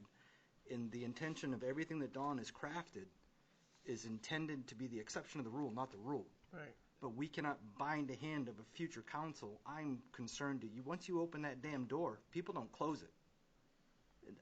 And the fact is, because now they're going to come at you that we got to do this, we got to do that. The exception is now the rule, and we've allowed it to happen by entertaining something that I think is premature. It's an As I said, accessory, not a burn ban. it down. That's mine. We'll come to you for a second. Burn it down. I'm gonna. think I got a it's a discussion. T-shirt. Block letters, 3 It was a gift. He and I have been fighting about this all. No, afternoon. I apologize to my colleague because he has done good work. I But think the there's question, a lot of good do we stuff want that to come get out of it, into but I it? And think the other it's part it's is down the road, also not clearly today, but- we don't I have think the that we have capacity to for talk. staff. We have to talk about, so, if we bring it all together, I think we all have very clear understandings of how this could benefit us. We also have some reservations about why we would want to kind of go slow. I think it starts with, in order to be able to start mapping it out, we have to be able to say, what is our appetite for the cost once we associate what is required to pull it off. We're hammering out the required. What does required look like? Who has to be in the room? Who doesn't have to be in the room? Still think we have to map that out too. And I know you got some stuff there, Don, that says no more than 2 out of the building. I can live with that right now because I think that we're taking baby steps. And to your point, I think by doing that, we're putting a nice stopgap in place that says we subscribe to a majority of us, our quorum, in person. That way, whoever wants to come in can. But this allows for As some of these. strong as language that we can put in here that it clearly needs to be the exception and not the darn rule. That's fine. And that's where I'm reading because I understand and everybody here has an appreciation for it. You erase that 3 years from now, the door is open. I mean, if you're at camp, it may be easier just to go online Yeah, than it would be I to just come can't. into town. I can't be bothered tonight. And I don't want. There's a reason why we have 7 excused absences sitting on the side of this because somebody abused it in the past. Until the situation presents itself, why are we allowing it? So there it is. I'll come back to mine. The school committee chair wanted that. Yes, we actually a few meetings ago voted because MSMA came down and said by the end of July you need to have a vote on whether or not you're going to allow online meetings. And so we voted that we would continue those, but the policy that MSMA provided us from their legal, you might want to look at just as reference instead of trying to reinvent the wheel, take that and maybe tweak it. But we did, through advisement from MSMA, host when we were in person, but Kathy medically had to be somewhere else. She was able to come in, and the technology we used in that format for your question is the superintendent had his laptop up with Zoom. Kathy had hers. We had an extra one so that it was Kathy, per se. And then we conducted the meeting, and it was roll call vote because she wasn't here. I know you guys have your own procedures on roll call vote, but we only have to do roll call when it's a Zoom meeting or a member isn't here trying to participate. The only exception is on first reading. Okay. I didn't. No. Second, first and second. Second reading. Right. So we just did those votes like that. We gave ample opportunity for Kathy to ask questions, to do everything, through the motion process and all of that. But it's kind of like the Big Bang Theory when Sheldon created a computer of himself. Kathy was here with us, participating, could hear everything, commented, did all of that. So I don't think when you're thinking of technology, it has to be whiz bang and whatever. It can be Lisbon. That's fine. That's fine for an open meeting, but how does it play out for an executive session? I don't think you. Well, you could go all. You could all log. You all have a computer. You could all log in from here. Door is open. Zoom. Somebody's going to say I should be able to be sitting there now. True. I mean, we used it only as a medical condition, and COVID, obviously, COVID. But we're also able to, when we have to have an emergency meeting to hire somebody, we are able to get on Zoom. That was what our policy allows us to do. I agree in that regard. And there's ample opportunity for people to comment via when you release your agendas, to email you, just like during COVID, to email you the questions, the comments, and all of that. The difference between playing this game sitting here publicly versus sitting at my counter, the fact is you can't control who's in the room hearing what. True. In that regard, is I've just allowed that to be entered into now a meeting that needs to play this hybrid to be able to meet somebody's exception rule. True. And I We used medical as the only I'm other jaded enough to exception. believe that I don't want to Unless it's full Zoom. count people's intentions, but somebody is going to abuse Yeah. it. Yeah. But that's how we got around the technology piece was. Because I would appreciate looking at that too. But I got some input from our Brian Isaacson as well before I wrote this thing, and so I modeled after them, and some of that communication is addressed in what they wrote. Basically, it's what the policy doesn't say up at what the statute doesn't say. But, right. The provision for effective communication, that's been a stumbling point somewhere. This provision does not expressly state that the public must be able to speak remotely or have the same remote participation rights as the public who are physically present. Right. So doesn't have to be the same. Right. Anyway, thank you. I'll have the superintendent email you our policy. All right, good, thanks.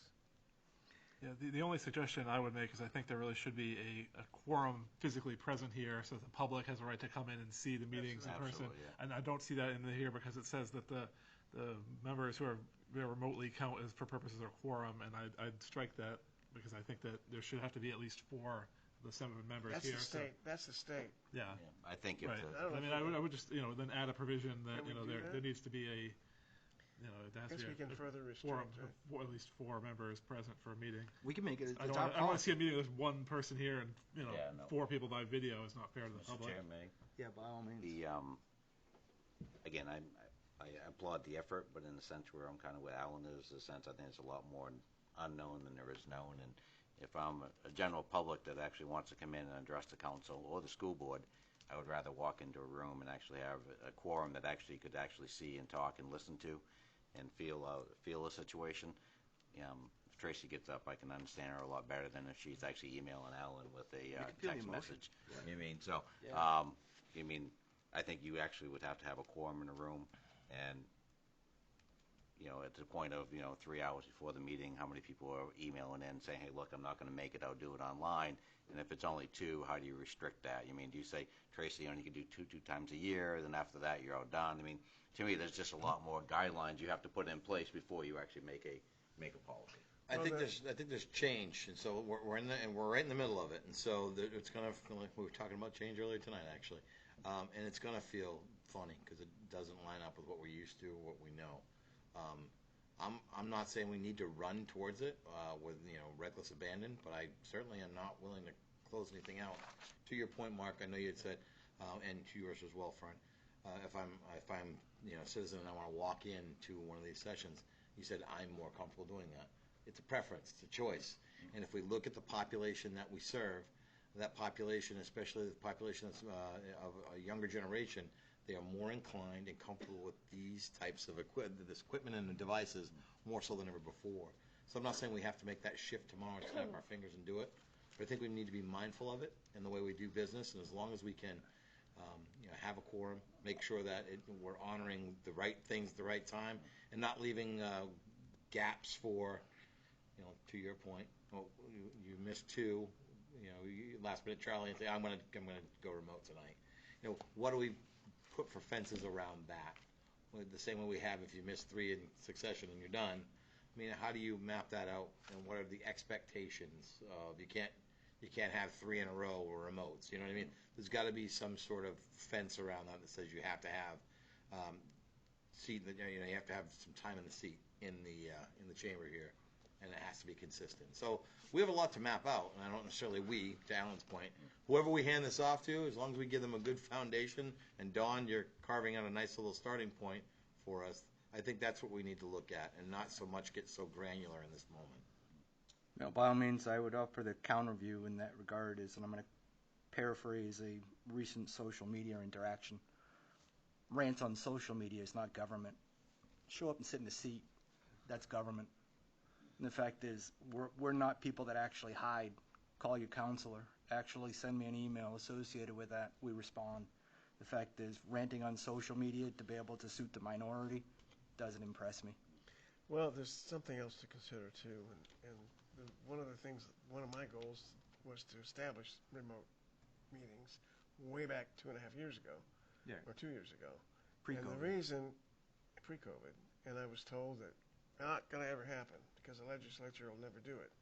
well, things changed. But the impetus behind that was there's a lot of times when a council member or a member of a government body would attend a meeting remotely if they could, but they can't physically be there or can't easily be there. The other thing is how many people don't run for an office? We have, because I'm not going to be around as much as I should, and I'm not sure I'm going to make every meeting, and that kind of thing. And that was my thinking too. So the burning it down thing is that I keep hearing over here is not something that I endorse. I think we have to think a little bit more openly. I think we have a long ways to go. I mean, and the only thing I can think of, and part of a lot of different committees and groups, and when we talk about remote, I mean, you actually have people that are very professional that can sit remote, look professional, and actually when screen watches. And I've sat through meetings where people with their cell phone on their car while they're driving, and totally out of range to the point where if any way you could just delete that person because they were actually taken away from the meeting much more than they were adding. So to me, if you're gonna be a public official and you can't sit in the seat, don't run for office. I mean, the idea of sitting behind your phone or your computer doing it, to me, is not serving the public. That's actually serving yourself. Bonus points, read the packet. There you go. It helps. Read the.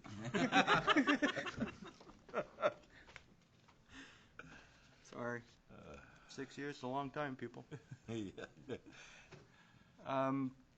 We have a motion on the table in a second associated with this. I mean, so by all means, any other questions on content, and are we prepared to be able to vote on this as a first reading, as Don has presented it, or are there revisions that would be recommended? Because he has done good work. You've heard my criticism and counter views associated with that, and I don't want to retract from it. I'll be that guy. I'll say it first. I think we're not quite there yet, Don, for a vote on this. Okay, so what I will give you then is a sunset. By the next meeting, he is going to need recommendations for content. I would like that. That's fine. That's a fair ask. If we're going to put it back on, we need to be able to, by next meeting, he needs to hear revisions to take action then. So I would ask then that we table the first reading of this for that next meeting. Okay. Is that? Let me ask something else too. The motion is firm. Yeah, correct? please. We're going to give you feedback, so ask away. I would like staff, if we have the ability, to find out what we need to cover basics with that. Maybe, I don't know who on the staff or where we can find it, but I don't have the expertise. No. So I Neither do we. think that we have to check with understand is Burgess and what see, I are the guess. requirements that we need. So what we're looking to set up. And if we're cost. gonna- yeah, exactly. Well, we'll get costs out of what we want to try to do. And so if we want to have people be remote, we want to allow folks to participate remotely, then what do we need to have that we don't currently have, and what format-wise do we need to do? So I'm thinking, I'll use an example.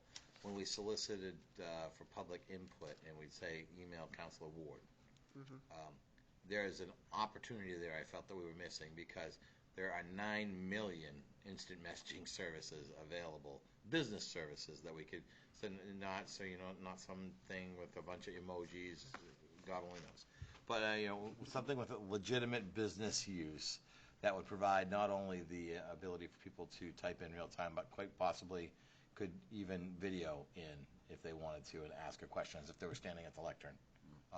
So I say that could be something that, how do we do that, and what do we need to have? That would be one of my asks, to say that would be the first thing.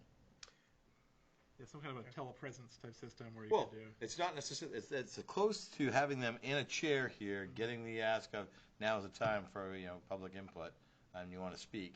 That would come in, would have to, and so there's going to be somebody that's going to moderate that section of time, whether it's Twyla or somebody else, because I don't think we're going to have a queue. I think, but the novelty, I think that's just one area or an opportunity. The other thing to consider is, if I'm reading this correctly, if somebody wants to participate in audience participation, you can set it up so that they have to be in the room, unless the whole council is out. Yeah. Right. So we that's have to not go a problem. 100% virtual. Not remotely participating in audience participation. Right. It's just one more piece of the puzzle. We have to decide on where we're going to go. One of my pieces for feedback that I don't like is the fact that it came up recently in Lewiston. Sorry, I know I'm listening public and reach towards the mic. Their requirement there is that if you can't be on camera, they don't accept that. So the fact is you must be present to be seen as well, just like any other counselor.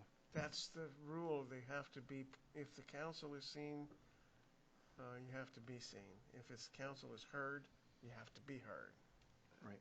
So it's everybody has to have that same level. So you are not allowed to call into a meeting. You need to be present at least visually. Yeah. So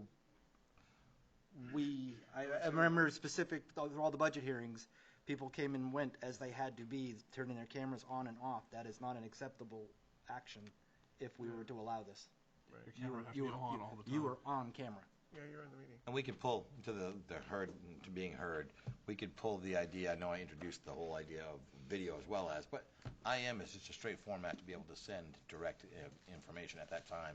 It allows folks who are outside of this room to be able to send it along real time versus having to wait for it to go through the email server and arrive, which can take a little time. So not that we're getting inundated or overrun by those emails anyway, but maybe if it's a little bit easier to do that with Our first meeting in September is when? September the 7th. Did you have a motion? Everybody just send me. Did everybody have an official motion to table this? No, the motion on table is this. I'm asking you, would they it's- reconsider it to table?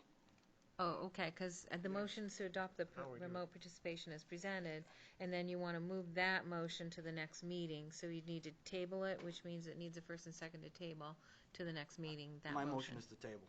Okay, yours, and who's seconded the I have motion? Dawn on that. Okay. But all right. it's as presented, so that we don't want it as presented. We're going to have to modify it. Well, Right, the other piece being is September 4th. you'll be presenting a new one Okay. at the next Sept- meeting. by Thank you, I needed to hear that. September 4th, enough time for you? September 7th? I'm going to go September 1. If Dawn doesn't hear by September 1, we're acting on this. If Understood. you want to amend the content associated with this, he needs to hear it by then. September 1, okay. Okay? The other thing that I just would like to bring up is, it might be easier for us to do it in the form of a policy than an ordinance. Why? That way, if there's something that's wrong with it, or we don't like it, it's easy to change. An ordinance, you have to go through the first. That's not true. You have No? to have a hearing on both of them. I want the barrier. You want the barrier? I want Okay. the barrier. 'Cause Even on the policy. I think it should be hard to change. 6 years later, I mistrust people's intentions. So I don't want to be the 6 years down the line, somebody actually, we opened the door, and now it's easy to change it to suit their mood. Well, just for correct information was, either way you do it, you have to have a hearing. Yeah. No, ordinance. Okay. It's more restrictive. Because it's, And it's, You with talk this, me I down, mean, burn it down. we talk about the council, and we talk about the audience, but how about, I mean, even staff? I mean, would staff be willing, if Randy was sitting at his home somewhere, would he be able to video in to go over his stuff? I mean, I guess there's a lot of different avenues to this. It's more than just the council and the audience. He talks about that, and they get different participants and public have got different criteria, so Don can relook at that language. They don't have the same discretion as a council. I guess, as long as we can show why there's a reason why they shouldn't do it remotely, that's when I'm going to be like, okay, I can agree and I understand. But I'm also quick to say, and I'll leave it at this after this so we can move on. I'm quick to embrace the idea of using technology as much as we can and leveraging that anytime we can, but having the ability with the framework to say we're going back to this format of 7 of us in a chair for this particular meeting, and here's the reason why. And there's no excuses for last minute, Charlie, to your point, at 6:55. Oh no, I'm going to go remote. Nope, we're very clear. This is the meeting. This is what we're doing. You got to be here. And so that's it. That's all I got. Yes. One other benefit to being able to do remote meetings is no longer, if it's inclement weather, you can still meet via Zoom. Yeah, Your exactly. policy would be available. Business as such doesn't have to get rescheduled for the next 2 weeks, on hold. I mean, there's a lot of things that we all do that really shouldn't be put on hold, but they get put on hold because of weather in Maine. Here's something else to consider, and I hadn't really thought of it till you mentioned it. Right now, there's no emergency powers out there. The governor doesn't have them. So we cannot go to Zoom meetings right now. We don't have the authority to do that. because it was granted by that emergency power. It's Challenge. this statute that grants that, so. And the other thing too is, tonight we actually had a handful of public hearings. I mean, to me, I don't think we've ever mastered the idea of having a public hearing remotely or that. So I guess there's a lot of stuff to work through, I mean, for sure. There is. But there's also a lot of benefits. Without a doubt. One thing we didn't talk about tonight, and I'll just leave it there too, with the upside of this technology and embracing it, is there are options through electronically through DocuSign. Where no longer will we have to roll in here to sign a document, and we could use that. Alan's like, "What are you talking about?" I roll. Yeah, I roll. I know. So I'm just putting it out there. We're talking about it, so I'm putting it out there. And these are things that are there for and they're the thing that's great about them is you can use them as these are part of the emergency mechanisms for backups for if the government, if this building was to go because of a natural disaster. It keeps the gears moving. So for us to exercise that and know how to use it so that in the event we ever had one of those situations, it's not something we're learning about. We've exercised it, we used it, and I don't care how many times you roll your eyes. I'm not burning that down. You know our utilities, if we have a natural disaster, you probably not It's the only gonna face I got. Oh, we're gonna have plenty of internet. No. See, that's what I'm saying. We're gonna have the generator fired up. We're gonna be good to go, my friend. Motion to table. Motion to table. Okay, so are you ready to vote on your motion to table? Yes. Robust discussion on All technology. those in favor? 6-0, this motion will be tabled to the 7th. Don't forget to send me stuff. Or we vote on the original contract. Next item, Twyla, where the hell are we? Order 2021-179, Chapter 70 zoning. This is Article 8, proposed ground-mounted solar energy systems ordinance. It's a second reading, and a roll call vote is required. You guys got the content originally, anything changed Yes. since? Thank you. Hit us with the highlights. What's the change? I want to make a motion that we approve it with the following stipulation. Let me get it out, and then we can figure out how it becomes a motion. When I met with the planning board about it, there was only one small recommendation, and it was under definitions in section 4, and it defined a ground-mounted solar system for the purpose of this ordinance is a solar energy system structurally mounted to the ground, has a physical size based on total airspace projected over the ground that's greater than 20,000 square feet, and C, is not directly connected to a residential structure. The motion is to drop that last paragraph, that part of it. It's number C. Right, I think that's already been changed in the version that we have on here. See, it's struck I out, think so. struck through. Not in the version I'm looking at. No, it isn't. And the first and second readings have to be the same without any material changes. It's not material. That's for you guys to decide, not me. I don't think it's material, but anyway, it was very confusing, and that's what. Yeah, and the planning board was agreeable to that too. Yeah. What is a change in the way it was originally presented at the public hearing, though, right? Right. Sense? The public hearing is. With that one exception that Don's highlighted. Yeah.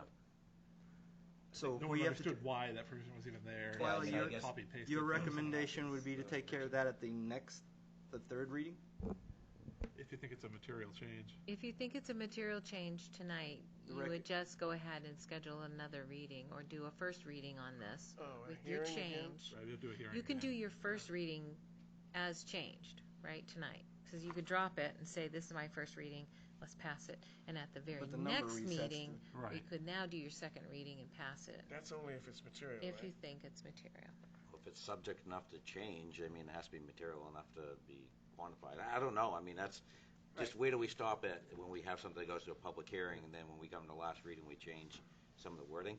I mean, I don't know what the difference is. I don't know what the difference is between before and after. What the implications of the way it was written, the way it is now. I mean, was there any difference? Does it change? It's just confusing and. On what level, though? I mean, I guess is it I mean, it must have written in some ordinance in some place at some point in time, right? It's nothing that we came up with, right? It's something that we came up with in a different town. At a different town. In a different rural town. Which if everybody has no problem with it, it's fine. If later on, if we have other ordinances come forward and on the second reading, we're able to change sentences or strike stuff or move stuff around and still consider it the final reading, that's fine. Just once we set this precedent, it's something not that. setting a precedent. We did it before with it. We have? Yeah, When we I have, was yeah. on the planning board, the council did it. If it, Actually change something on a second if it reading. changes the material effect of it, like the real consequential Neither thing. effect of it. I think it does, but I think we're just changing basically a minor clause that had no purpose being there in the We first make place. the change now, we go back to step 1, not step 2, is what I'm hearing. Do you want me to read the actual section in your charter? Sure. Okay, That it would be says, great. an ordinance, in order to be finally adopted, must be read and voted upon at 2 separate meetings of the town council held not less than 7 days apart without any material amendment of the ordinance between the first and second vote. Material. Right, so there's a question of, is this material or not? I mean, I would say it probably is not. I don't think so either. You're not really And changing that was the the intent recommendation. or effect Yeah, of it. no, I don't know. I mean, I don't know what the difference does with or without it. And again, I don't. All right, make a I don't motion. know that. You frame the motion, it's on you. Well, I'm making a motion that we adopt the ground-mounted solar energy system with the exception that section 4 definitions C. eliminate paragraph C. Okay, so we'll strike C. You'll adopt it. He and needs a strike C. second to his motion. I'll second that. We have the second. And Mark? Okay, Counselor Lunt? Any other discussion? I have no problem with We're roll the call. ordinance. I just the idea of changing stuff I always question. So. Yeah, no, by all means, I just Roll making call. sure that as long as we're passing her straight face test for the rules of order for the meeting, we're good. Okay. We haven't tweaked her yet. She does well. Okay. Counselor Albert? No. Counselor La Rochelle? Actually, I have a concern. I'd vote no. But Counselor Ward? Yes. Counselor Lunt? Yes. Counselor Ganong? Yes. And Counselor Fellows? Yes. 4-2, order passed. I like it when it doesn't go 6-0. We're channeling I have Larry. this question. Did we No, send the this first is- version through AvCog? Did we send good this thing you didn't revised leave. through AvCog also? Well, I was kind of hoping that 9 o'clock my replacement would be in here. Don didn't call him. No, he knows the new guy buys pizza. He's holding out as long as he can. Yeah, we have to call him and tell him. Just a quick question on that. So the first version we sent through AvCog to actually get revised, to get looked at and reviewed and approved, which they did. So did we actually, after taking that part out, did we actually send that They through? didn't even look at that part. What's that? They didn't even look at So that. they never reviewed it, what you're saying? No. I saw the review. You seen the review, so they didn't read, so the idea of sending to AvCog actually had no This is part of it. bearing on the That's change part that of we it. This made. part of it they didn't review, so. No. That's fine, I was just curious. Yeah, no, by all means. It's always good to know how the Yep. movie ends. And it'll be effective in 21 days. Right on. Next item. Order 2021-180, Chapter 10, Businesses, Proposed Ordinance for Adult Use Marijuana Establishments. As this is a second reading, a roll call vote is required. Any changes on content since that last presentation? I'll take a motion for discussion. I'll make the motion. I'll second. Any discussion? Move the question, roll call. Okay. Counselor Fellows? Yes. Counselor Albert? Yes. Counselor Ganong? Yes. Counselor La Rochelle? Yes. Counselor Ward? Yes. And Counselor Lunt? Yes. 6 yeas, 0 nays, order passed. Moving on, Twilight. Passed. Order 2021-181, amend Chapter 10 Businesses, Article 11, Medical Marijuana Establishments, second reading, roll call vote. Same question. Anything changed? I'll take a motion. Make the motion. Second. Second. Who second? Don did, I heard. You ready? Yes. Roll call. Counselor Lunt? Yes. Counselor Ganong? Yes. Counselor Fellows? Yes. Counselor Albert? Yes. Counselor La Rochelle? Yes. And Counselor Ward? Yes. 6 yeas, 0 nays, ordinance passed. Next is Order 2021-182 to amend Chapter 70 Zoning, Article 4, District Regulations, District 13, District Uses, Section 7530, Land Uses, second reading. Motion to approve. Thank you. That cuts right to the chase. Second? I'll second. Got it. Roll call. Counselor Albert? Yes. Counselor La Rochelle? Yes. Counselor Ward? Yes. Counselor Ganong? Yes. Counselor Lunt? Yes.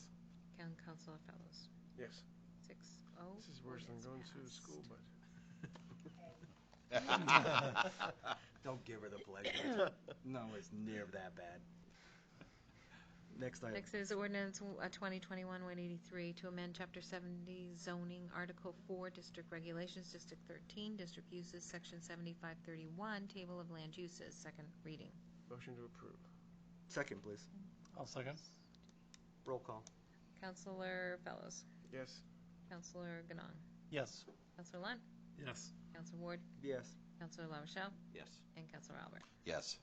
6-0, ordinance passed. Next is Order 2021-184 to amend Appendix C, the fee schedule, to add new fees. Second reading. I'm cueing you. I need a motion. I'll make a motion. I need a second. Second. I gave up on you too quick. Who made a second? That was Dawn. Okay. Sorry. The only thing I would offer on this is I have no problem with the fee schedule. I remember the dialogue. I reiterated the point last time, and I'll make it again. I would like to see if we could find a way to settle that where that fee that licensed businesses actually pay get earmarked for enforcement to be able to, giving them something to be able to demonstrate what that fee is actually going towards. I think it would do a lot because I don't believe these are the businesses that are at issue. It's the ones that are unlicensed in our community, and getting them the hell out of our community should be our priority. So that's where I want to land on that. Since we're talking that, should we then? That has nothing to do with the fee schedule. But Yeah. the work is not complete because how do we actually address that to make that happen is my concern. I think we're going to anticipate something from the Finance Committee at some point here. Yeah, I do too. That's why I'm having some reservations and second thoughts about moving forward on that, but it's fine, I understand. But it's one piece. The fee schedule is not the priority. Yeah, no, It's I understand. My interjection, right. Understand. Okay. Any other? Roll call. Okay, Counselor Albert. No. Counselor LaRochelle. Yes. Counselor Ward. I will say yes. Counselor Lunt. Yes. Counselor Ganong. Yes. Counselor Fellows. Yes. So 1, 2, 3, 4, 5. 5 yeas, 1 nay. Ordinance, or the Appendix C passed. Other business. Committee reports? Committee reports. School? Nothing new. I'm getting ready to go back soon. Planning board. Mr. Cool? Mr. Yeah. Cool? All right, come on. He's a capable guy. He's a fine young man. Come forward. Seeing how I missed the meeting. Nothing new out of the ordinary. Working on a new code enforcement officer, I believe, and we're working on doing our homework and trying to get planning board in a place where we're not so reactive, more getting in front of things that may be coming to the town in the future instead of putting out fires, i.e. marijuana and solar panels, things like that. Right on. Thank you, sir. Appreciate your time.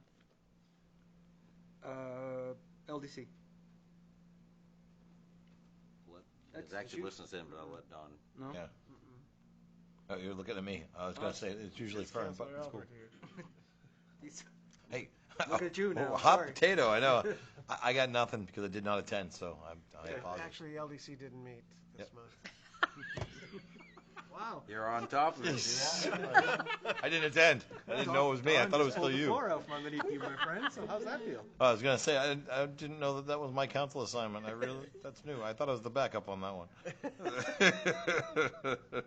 Conservation, Richard. I know the meeting for this month has been canceled. Anything you'd want to offer? What am I supposed to do? Conservation. You got anything you'd like to speak to that hasn't already been? Give me your list of demands. We see you so rarely. Richard Maine, Conservation Commission. We obviously hosted the Casco Bay Trails Alliance open meeting, and I'm pleased that the council did approve the resolution.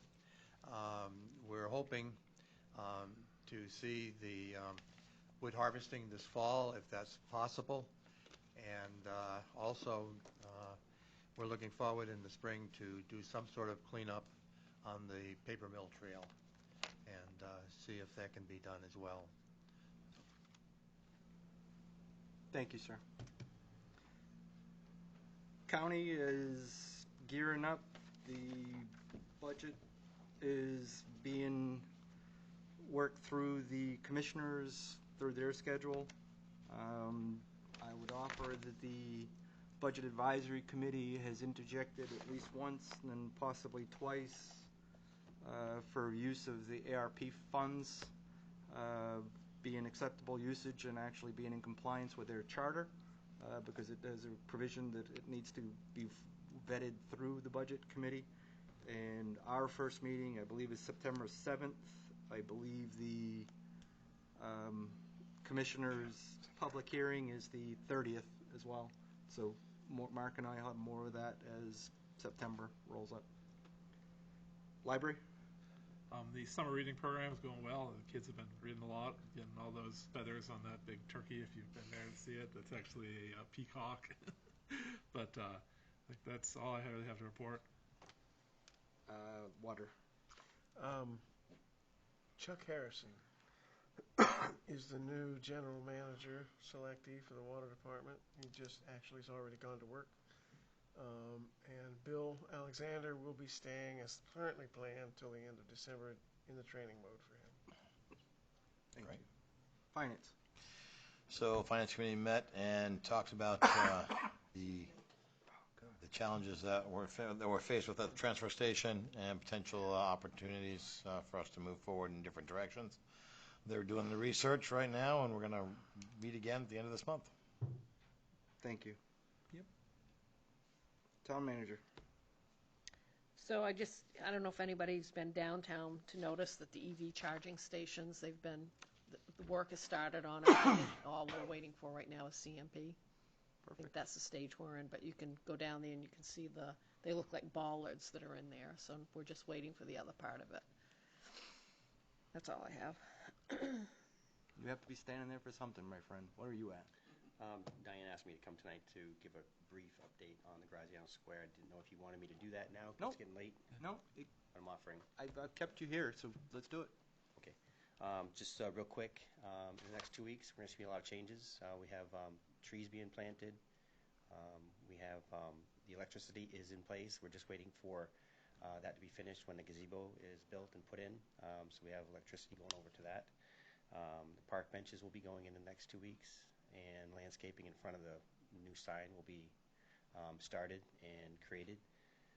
And once the picnic tables are away from Main Street, they're going to be moved over to Graziano Square. And so we'll have some opportunity to picnic and get things over there. We have a fence that's going to be putting in. I'm thinking that they're wrapping up a project right now, the company that's won the bid, and we're next on their plate, so that we are expecting probably by the middle of September that the fence will be up. So things are happening, and as far as the gazebo being built, I think it's going to be probably next spring. I hate to say that, but materials, I got an estimate today for 18 weeks for a pre-built 12 by 16 beautiful gazebo that would really fit well there, but that being mid-January, it looks like we're going to have to do something in the spring. That's what I have. Perfect. Thank you, Mark. Thank you, Mark. Mr. Chair, with that being said, can I add something to that? I'm not sure how long that the person that's actually doing the events is actually hired on for. I mean, but I would like to see anything that we can to actually be scheduled out there as a fall event to actually be put on the calendar, fence or no fence. I mean, the end of September, still some nice weather, whether it's actually an additional concert or a gathering or just a ribbon cutting of the park that you can do and actually have food trucks there. I don't care what the event is. I'd just like to see something on the calendar that we can actually promote and actually, so when someone asks, we can say, look, here it is. Here's the dates. What do you think? I think it's great. I'm going to steal a little bit of Brett's thunder right now because there's a new business going into the spot where the old library was, and that I had the good fortune of rolling through there and seeing a couple of the proprietors outside doing some work, and they've done a great job bringing that building up, and they're still got more to do. But they let me know that their hope was to be sometime around that end of September, maybe even 1st of October window. So the timing would be perfect to be able to. We're going to do a ribbon cutting anyway there, so might as well key up some things for the park and maybe even who knows, Mark, if nothing else, we could have some sort of rendering or draw or some sort of something that shows the gazebo that we had hoped to have built by that point. So not only will people see what we've done this summer and into the fall, but anticipate what that finished product might look like with the gazebo intact. So food for thought, but I'm on board with that. Thank you. Thank you. Anything on the department head written reports? The one nugget that I came out of this is that August 20th, there's a ribbon cutting for Unbreakable Health. If we could make sure that that's at least staffed for having somebody from council make an appearance at that. Took me a while to figure out where that was, but until the sign went up, I was trying to figure out where the address was. Right. Big Dipper. It's right next to, Oh, yeah, that's right. yeah, Downstairs. right, Down right below. underneath Dan Buck's spot there. Yeah. Oh, yeah. Appointments? Or, Ready? yep. Okay, Order 2021-185. This is an election for vice president and the executive committee members. The question I have is, do we know any of these folks? I looked at the resumes. I looked at the resumes as well. I don't know any of them. Anybody, do we? There's only one running I on the think I first do, category. right here. Is it best to It's at the Defer? end. vote or to leave the ballot blank when you don't know someone, Twyla? If it's, let's see, vice president, 1 year, vote for one, you only have one choice. So that's. So doing nothing, these people get elected anyways. Right. Probably. And then the executive committee, it's a 3-year term, vote for 3, and there are 3 openings. So. I'm a firm believer in do nothing. Plausible deniability, my friend. I'd say pass, because we don't know anybody and I don't want to. All right, Weigh that in. sounds fine. So we can just move on to the next item. Council communications? Anybody? I heard a couple early. What's up there? I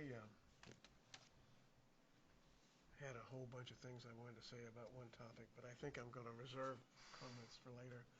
I just wish that when we get coverage of something that is going on in this town, in this case, Rumbo, that when we get coverage that it would be accurate in the newspaper.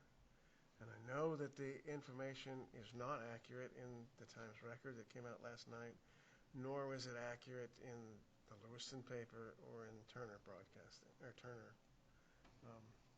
Publishing. It, in fact, I think was misleading in the fact that it has our economic development and this town council pursuing a course of businesses and buildings and everything else down there, which we may eventually be doing, but we are not at this point. And we are only having a study done, and that haven't started yet.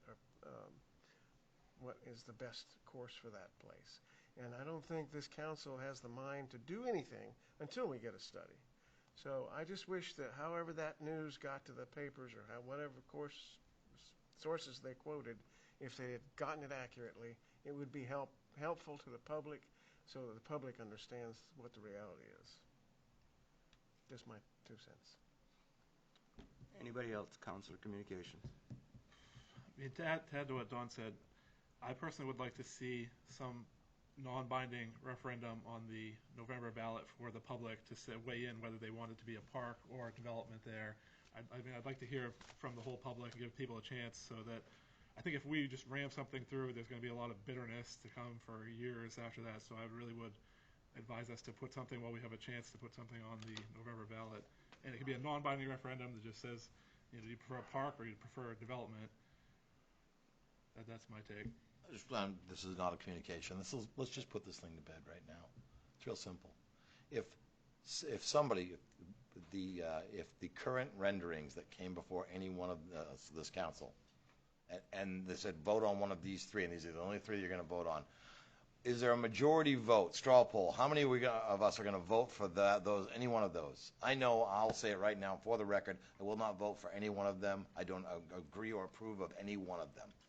And I felt pretty strongly, even though that while the attendance of that particular workshop was not great, and the survey didn't have a large or very robust outcome, I still feel very strongly that this council was never indicated, never, leaned towards doing anything other than listening to what the economic director was bringing forward to us so that we could provide feedback and input.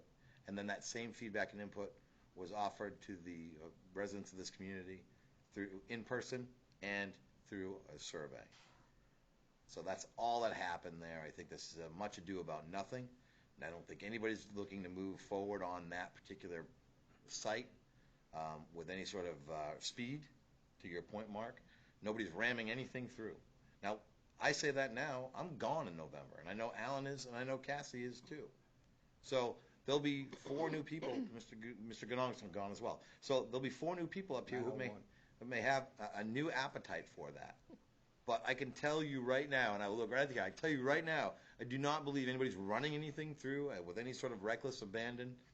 We're not looking at trying to create housing there or do anything other than take a look at what we have, listen to the people whose job it is to try to find ways to improve this community. And then they present ideas, we listen and bring it to the public and try to come up with a good idea. That's it.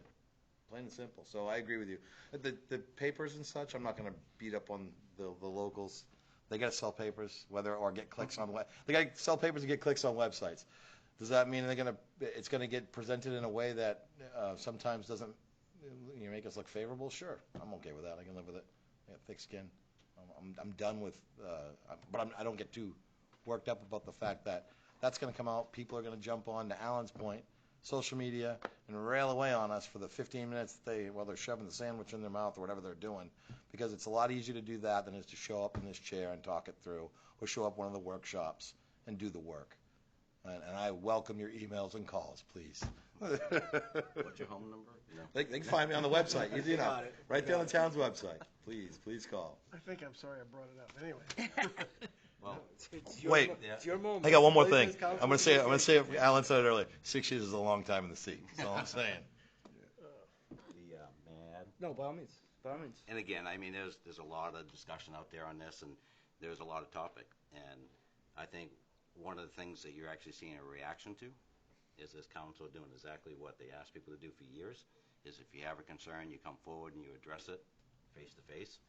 And at that meeting, there was all the abutters that came with a concern, and there was actually a representative of 25 businesses that came with a concern. And you know what the response was from council?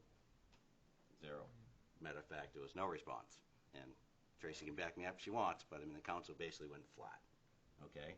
The only thing the council did do that night is they approved 3 things. Okay? They approved a study for the housing. They approved a study for parking. And as Brett said, the third item was the approval for the council to go out for the qualifications and to work with a developer for possibly developing the site. And Brett sat there right out front of you and said, if you have to tell me I need council support, because once I start down this path, we will look foolish as a community if we back out of it. And the council chose to move forward with that. So against the people that came here that night, I even asked that night, I said, look, why don't we just take a time out for a little while? And Jeff even said, well, how long are you looking for? I said, just a few months so we can actually discuss it. And the council still voted to move forward with that. So to sit here and say, as a council, that you weren't moving forward, allowing Brett to work with a developer, I mean, that's. Well, I think you're having some selective memory here, because if you go back to that, and I'm glad to pull the tape on this. Yeah. Hold up. Yeah. You go back to that. When he put that out there to us, we made it very. I remember point blank saying, these 3 renderings, these are not what we're looking for, and it would be a mistake. And I've said it very clearly, and Diane can back me up. I've said it to her for probably half a dozen times since that meeting. It would be a mistake to come back to us in October with these studies and these same 3 renderings, because they will be turned down cold. No way. There was no support for any one of those. So I take offense. I take umbrage to that. I'm not saying that we actually approved any of the designs. Okay. You're damn right we didn't. Did you approve Brett to work with a developer to come up with a design? I voted in favor of our economic director to move forward on a plan with clear feedback from the council that night that clearly stated that we do not support any one of these. Any one of these. 2 and 3 were the only ones on the front. And yes, you can move forward to go ahead and get your market surveys done. But make no mistake, I didn't support it then, I don't support it now, and I won't support it going forward. So I don't think it's what you just described it as. The council wasn't running towards anything. There was no approval there at all that said, Brett, you need to go do that. I could care less if we look foolish. No, let's back that up. We won't look foolish. He would look foolish, and that's how he put it. So he wants to save face. I understood that then. I understand it now. He's going to go out and work with developers. Developers want a serious community effort. But if you want a serious community effort, put forth a product that the community backs. And if you put 3 different products out there that nobody wants, yeah, you got to come to the council. We're going to ask him to do a job. We're going to pay him to do it. He wants to get them excited. He's saying to us, as our economic director, I need these surveys to start moving this thing down the road, regardless of what we're going to do with the design. That's what I heard that night. Regardless of how we're going to change the design, I still need to get this market survey thing moving. So that's why right now I'm a little fired up about that, Fern, because that's not it. And when you come and you frame it like that, like the council was running towards that, and we weren't thinking about the other things, I know I was. I won't speak for my other councilors. Just approved 3 things that night. I mean, and it's just I heard different you. opinions. I mean, that's Yeah. fine. But the 3 things were definitely the 3 items. You mean, and like, as Brett put out, pretty straightforward. You know, we hate to go down this road and actually back away from it if you get a developer in. So, I mean, you either prove 2 things that night or 3. The point that was actually also made is that the 3 things that were actually approved actually benefit all of the downtown, not specifically that one site. The reference to the parking and the fact is I want to know the answer to the parking that we've been talking about as long as I've been sitting in the seat. I want the answer to know what is the need, because 20 years worth of bad decisions by people sitting on this side of the table actually giving away everything that's actually down there has gotten the situation that we're currently in. That's the reality. The fact is, I'd like to know the answer to the question so we're not perpetuating that problem any further. We're taking a look at the entire product. In that regard, I would actually offer that we're way past consular communications associated with that. Maybe. And not wanting to actually debate both sides of a topic that was clearly not a unanimous discussion or voted item the other meeting. In that regard, that said, I applaud the effort that's actually being done with the energy associated with that. In that regard, it's more feedback that will actually play itself out through the entire process. So And I don't that's the think reality. anything that actually has been presented as meant to be misleading. It's more for a communication factor. Yeah. And however it's reached, just, you know, I think there's the discussion that was heard that night was heard from a lot more people than just myself. And I think you're seeing a reaction of not just myself, but, you know, probably the majority of the downtown businesses and people that actually are concerned with the process. I couldn't agree with you more. Couldn't agree with you more. I do know that there's, LDC knows that there's a planned another community meeting about the same matter in December after we get all these studies and things to assess more, get more input before any decisions are made. So I know it's there. Sorry, I opened my mouth. No, it's worthwhile. I just think that we gotta get this something worked out. down without actually seeing some reference. We've talked to every other elephant in the room tonight. Why the hell not? All right. So much for getting We're out of here home by now? 9. No, we can't. We're now at audience participation, and I know there should be at least one person that's been waiting the entire meeting. Oh, here we go. Good evening, Council. My name is Jeff Bluen. I live on 190 Summer Street. I've been part of this community for about 35 years now, 4 different homes, Lisbon Falls. And the problem we have is noise on 190 Summer Street. I've been through code enforcement, I've been through the planning board, I've been through Officer McGee, and the problem still exists today. And I know we talked a lot about ordinances tonight, and these 3 contractors who are using the property right across the street from me, I'm in a limited residential area that's most restrictive within this town, within this town, 65 decibels. And the property's been used 7 days a week. There's 3 different contractors, 2 that don't even live in the town. There's pulp trucks coming in and out of there. Chainsaws at 7 o'clock in the morning. I've had police officers 8 times at my home. like I said, I've talked to Officer McGee twice, and I'm exhausted. I don't know what else to do. My wife and I have been working from home because of COVID. We're like hermits. We can't open our windows. We can't open our doors. Grandkids don't want to play outside when they come visit because it's too loud. We have company. We can't sit down out back, have a beer because it's too loud.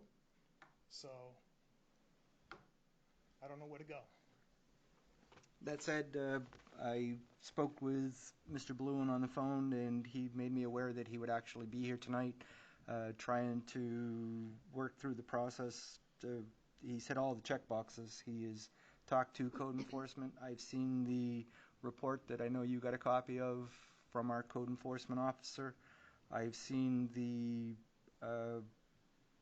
action by the planning board that actually was decided on the property associated with that. But at the end of the day, the fact that he's still here and still having issues associated with that, what's the next course of action to be able to address what he's bringing forward? And Yeah, because when you look at the code, there's 5 different ordinances that they're in violation on Rule Open Space 1. There's the violations are shop of painter, carpenter, or skilled worker, which I consider, if you're cutting wood and splitting and pulp trucks, you're a skilled worker. Retail sales of lumber. Retail business or service involving manufacturing on the premises and not employing more than 10 people, the products of which are principally at sale or retail on the premises. Light manufacturing is another item, and retail sales of products manufactured on the premises. There's trucks coming in and out of there all day long. So, and it's being manufactured, it's being brought in with pulp trucks, they're cutting it, they're splitting it, they got conveyor belts over there. There's at least 3 different contractors that I know of that are in there. so in that regard, he needs a place to be able to go. Where does he go? I don't know the answer to the question, and what he was looking from us was awareness on this side of the table to at least be heard. And again, I'm channeling Chris Burnell. The fact is, everybody standing on that side of the pulpit at least deserves the chance to be heard. So, I have a question. I know the planning board had asked them to move it back further. Did they comply with that? Did they move the site where they were doing the logging? They didn't move it at all? There's 55 acres of property there. Yeah. And they should have some space to move it further back away from your I house. would think so. Yeah, so I mean, I think that's something to follow up with our new code enforcement officer. I was going to say, it sounds like a see if code they're enforcement not issue. in compliance with the planning board. The upsetting thing is when the last officer that came to my house was Officer Kenny, and this was in June. And she was going to come out and do some readings, but the batteries weren't any good.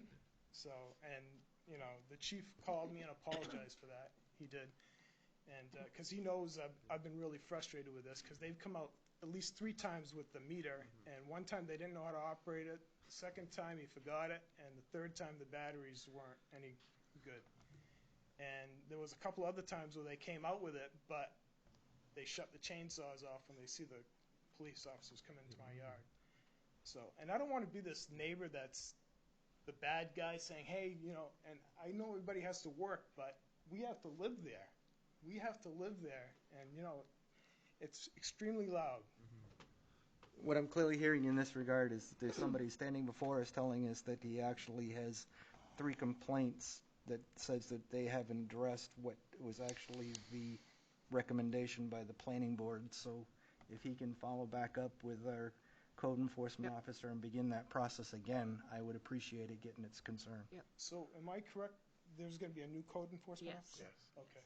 Because, as I wanted to state, Officer Kenny, when she came over, she had a piece of paper that said the code enforcement officer allowed them 10 extra decibels, which would be 75.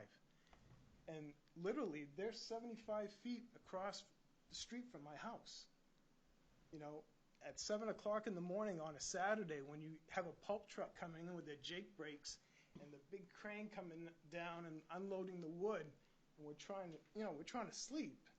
It's not fair to a taxpaying, right, that's in a residential area, no different than what's on Wing Street and that whole Houston Park. I'm in the same section of code that governs that area. I can't speak to anything associated with the exception that was actually made by our former code enforcement officer, but I'm assuring you that there was a reason for what he did. If it went back to a point in time associated with that, what I'm offering you is that at least there's an existing still complaint and giving you an avenue to be able to follow up with the code enforcement officer, to at least look at what's actually been presented, the information that Diane presented me, following up on your questions, Yep. actually to be able to at least bring it forward to mitigate and make better neighbors, if you will. Yeah, I mean, I don't want to be the bad neighbor, you know, Yeah. but then again, they're not really my neighbors, Yeah. right? So. No, I appreciate where you're coming from associated with that. I hope you feel you actually did get your moment in the sun. Yeah, so when does a new code enforcement I'm not officer- sure when he's going to start, but Okay. I've got all the information, and I'll make sure he has it all. Okay. I've got the decision, all of that I can, I'll start a file for him on it. Okay, great, thank And you we'll very be in much. touch, okay? Thank you. Thank you. Thank you. Anybody else? Audience participation for anything else that wasn't on the agenda? Keeping me here, Richard. Richard Main. First of all, I want to thank Jeff for his service on the council, and I appreciate his taking the time and the energies to participate in the public process, along with Norm and Cassie and Alan. All three of you, all four of you have taken the time and bitten the bullet. I think that the interaction between the two counselors tonight was especially good and illustrative, I guess is the term, of the proper role of the council. Yeah, I was going to say. I think that the council is elected to make the hard decisions, not pass it off to the residents to make. You are a council. You have been elected by the people to represent them. And I think that you need to do that. The characterization that was done by Don, I think, was appropriate. I only understood that the council, first of all, asked for some concepts, and that was provided. There were hearings or meetings. There was a survey, and then the council said, well, let's do a feasibility study. And I didn't, in my mind, my limited experience, I didn't see the council as making any decisions except to see what it cost. I personally was in favor of the lesser as opposed to the more, but I think that the council is on the right track, and I think the council is responsible to the residents to make the decision as to what is going to happen in the future on that track and any other track that the town might own.